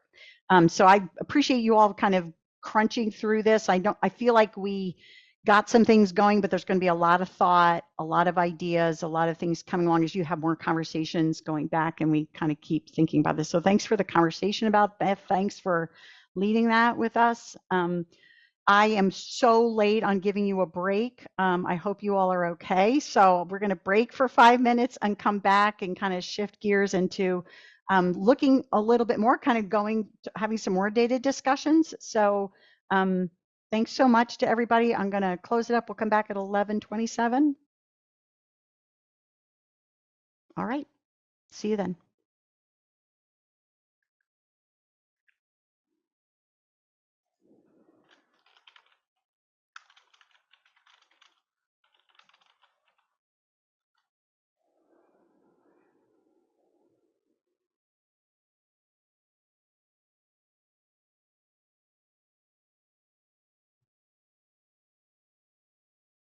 Great conversation, Barbara. Thank you, and Tom and Meredith for inviting me to your meeting. I always enjoy presenting this data and having really good conversations. I think Meredith, your point is very well taken. We are making huge progress. And I know that we can continue to do better.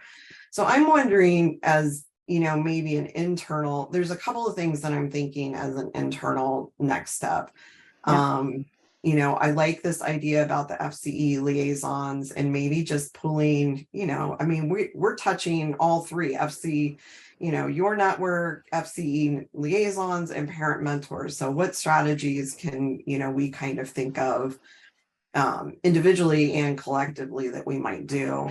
And then I wonder if just you maybe sitting in, it doesn't necessarily have to be the next meeting, but in one of the upcoming meetings with Matthew to debrief this conversation and kind of plan for next steps. Yeah, I think that's a great idea. I think so clearly, you know, from our SSTs, they're really in tune to, you know, we need good data and inclusion of families in this you know, so that jumps out to me as an action item in a sense. So maybe that can be one of our cross things, but I don't know that we dug down a little bit, but I think coming up with an action item or two that we think will help across, you know, to move some of the other data that we identify as being priorities. Tom, what are you thinking? Can't find his mute button. I don't think I can really add. I think that this is a good conversation, and I think just if we do get together internally about you know, you mentioned two kind of distinct things informing the survey going forwards, and that all sounded absolutely perfect, very cool.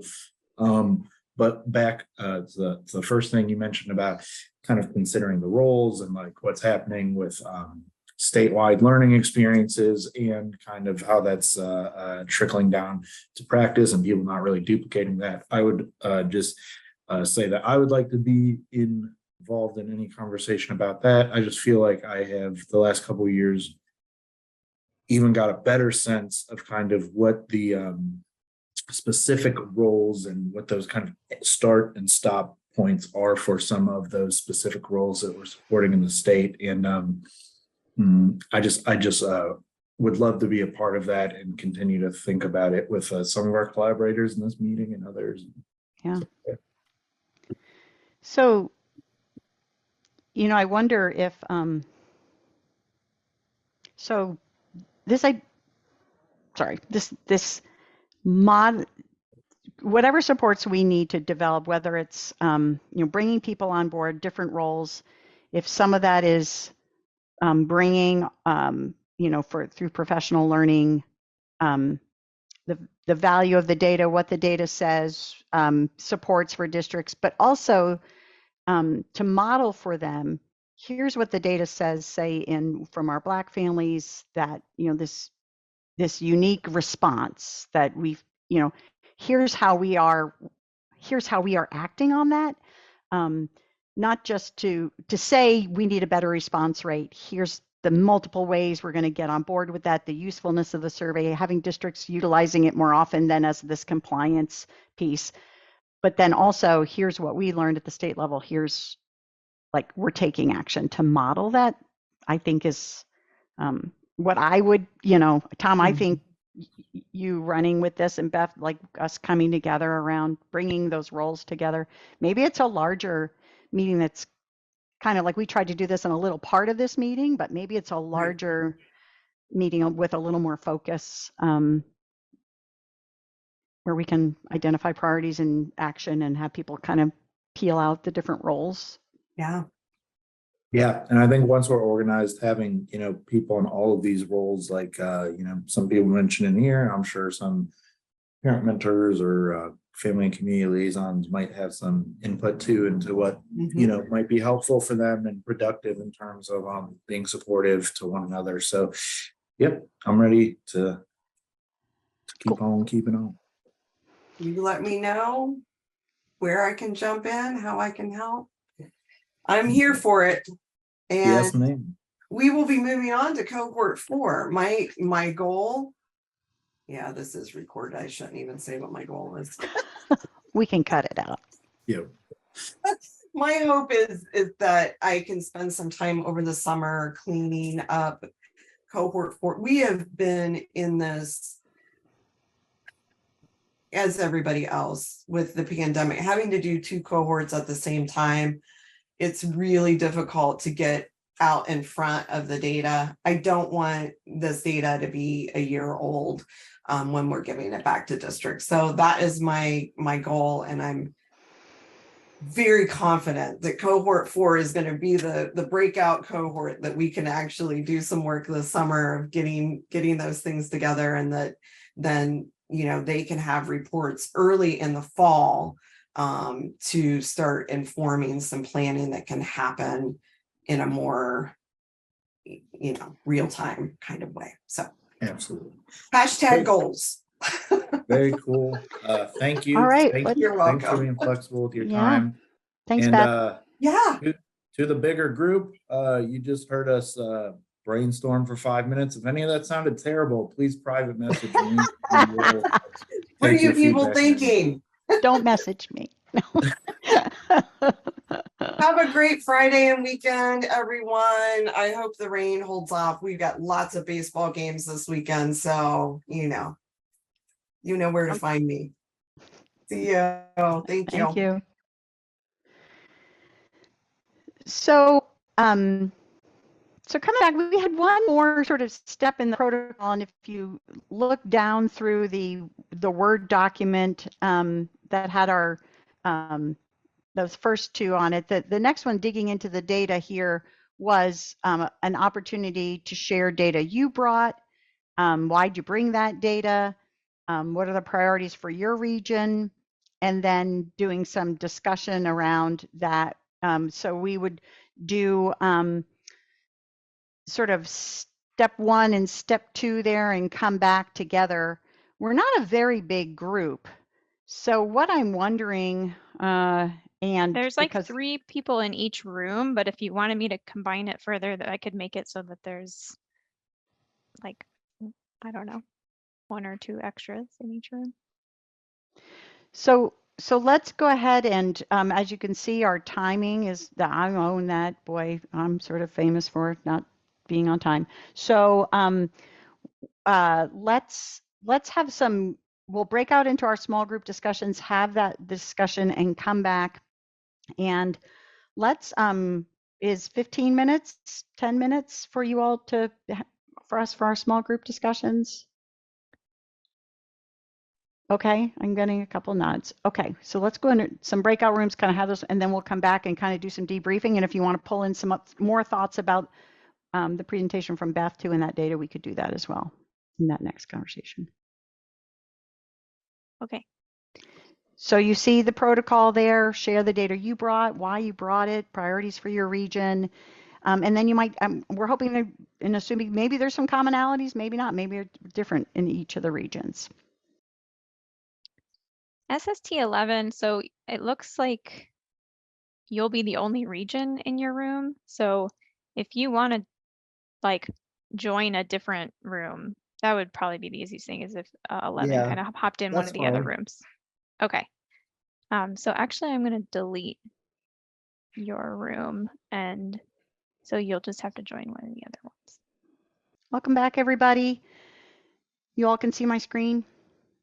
Okay, so we're going to have a hard stop at 11:55, or if not before, because we really have to complete our survey. That's just something we really want to make sure that you all have a chance to do. And I know Tom will send out the link to others after this to get that. But so common concerns that came out of your groups, let's just all turn on microphones, you can use the hand raise if you want. Let's just, what were some common concerns that came out, or in common priorities? This is Tammy from One. Unfortunately, although it made me feel a little bit better, the general consensus in our group is we don't have a lot of family engagement data. Beyond the indicator 8 and, you know, some informal things we're doing, there isn't a lot of family engagement data to analyze. Okay, I'm glad Meredith is here. When I think of data and family engagement, I think of Meredith. Okay. We need some good tools. And then we need to use them. Okay. Other concerns or Barbara, priorities? for our group Mm-hmm. in 5, 6, 7, 8, 10, I think was our group that one was just supporting our consultants that we work with family engagement, and we really just we've got to, instead of thinking of it as a separate thing, how we can weave it into all of the work that we do. So this is something I'll share with you guys too. I shared it in my small group, but we do it as a way to support other consultants in the SST with how to support their districts when writing the service delivery agreement on possible services. So I was thinking that I need to take all of these, it's from the list that I created, and use it and interweave it back into PBIS. So here's what family could look like, family engagement could look like in PBIS. Here's what it could look like in early childhood. And I actually took the data from the survey that you guys put out. I think it's in the spring, maybe. Meredith, when do you guys send that survey out about to all the Yes. DA districts? Yes, them? so 3 years Okay. in a row, we So did it in the spring. This year we took a break year but I think we'll probably do it one more time next year. So we just, this is based on the needs of our region. I think you separated out by regions, by SST regions, and then I tried to organize it by those categories. So it's just a starting point. You guys can do whatever you want to with it, but I share it then with the other consultants, and each role in our team has created a list like this. So if we're working with the district in PBIS, here's some resources that you can go to use. So I'm going to take this list and weave it into all the other components. So family engagement is not a separate thing, but as a part of all.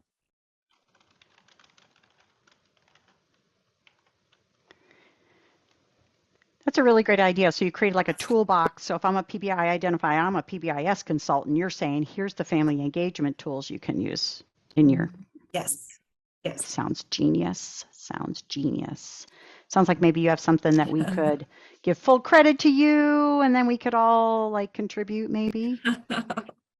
Yeah, you don't even have to give me credit. We can all work No, on it no, no, together. no, no. We're all Because I'm about sure there's giving you anything. credit. Yeah, I would like to expand then- that to include coaching questions. So here's something you might ask given this scenario. Okay. So you're with a PBIS team and or even you're doing a one needs assessment and they're talking about how, families don't attend anything, or we can't get parents to come in, or, some of those things that, impact, some family engagement, but questions that you could ask as next, okay, why, how do your families, what feedback have they provided you about, your events, or, do you have family representation on some of your planning teams?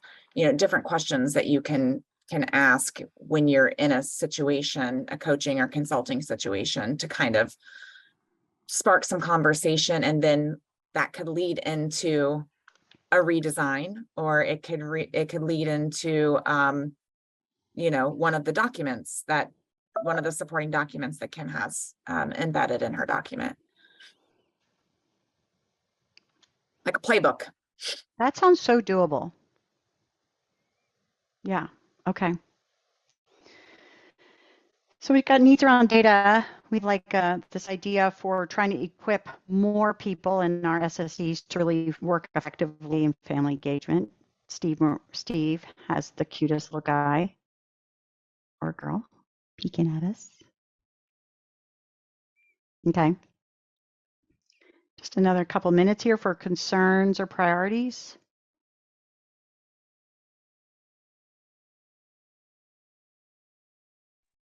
I love the idea of the playbook and the tools and all this stuff. We had a similar conversation. Like once MTSS gets going in the state, it's going to be a lot easier to talk about how you're engaging families in the different tiers and what context you're talking about. So it's not a separate thing. So we're all on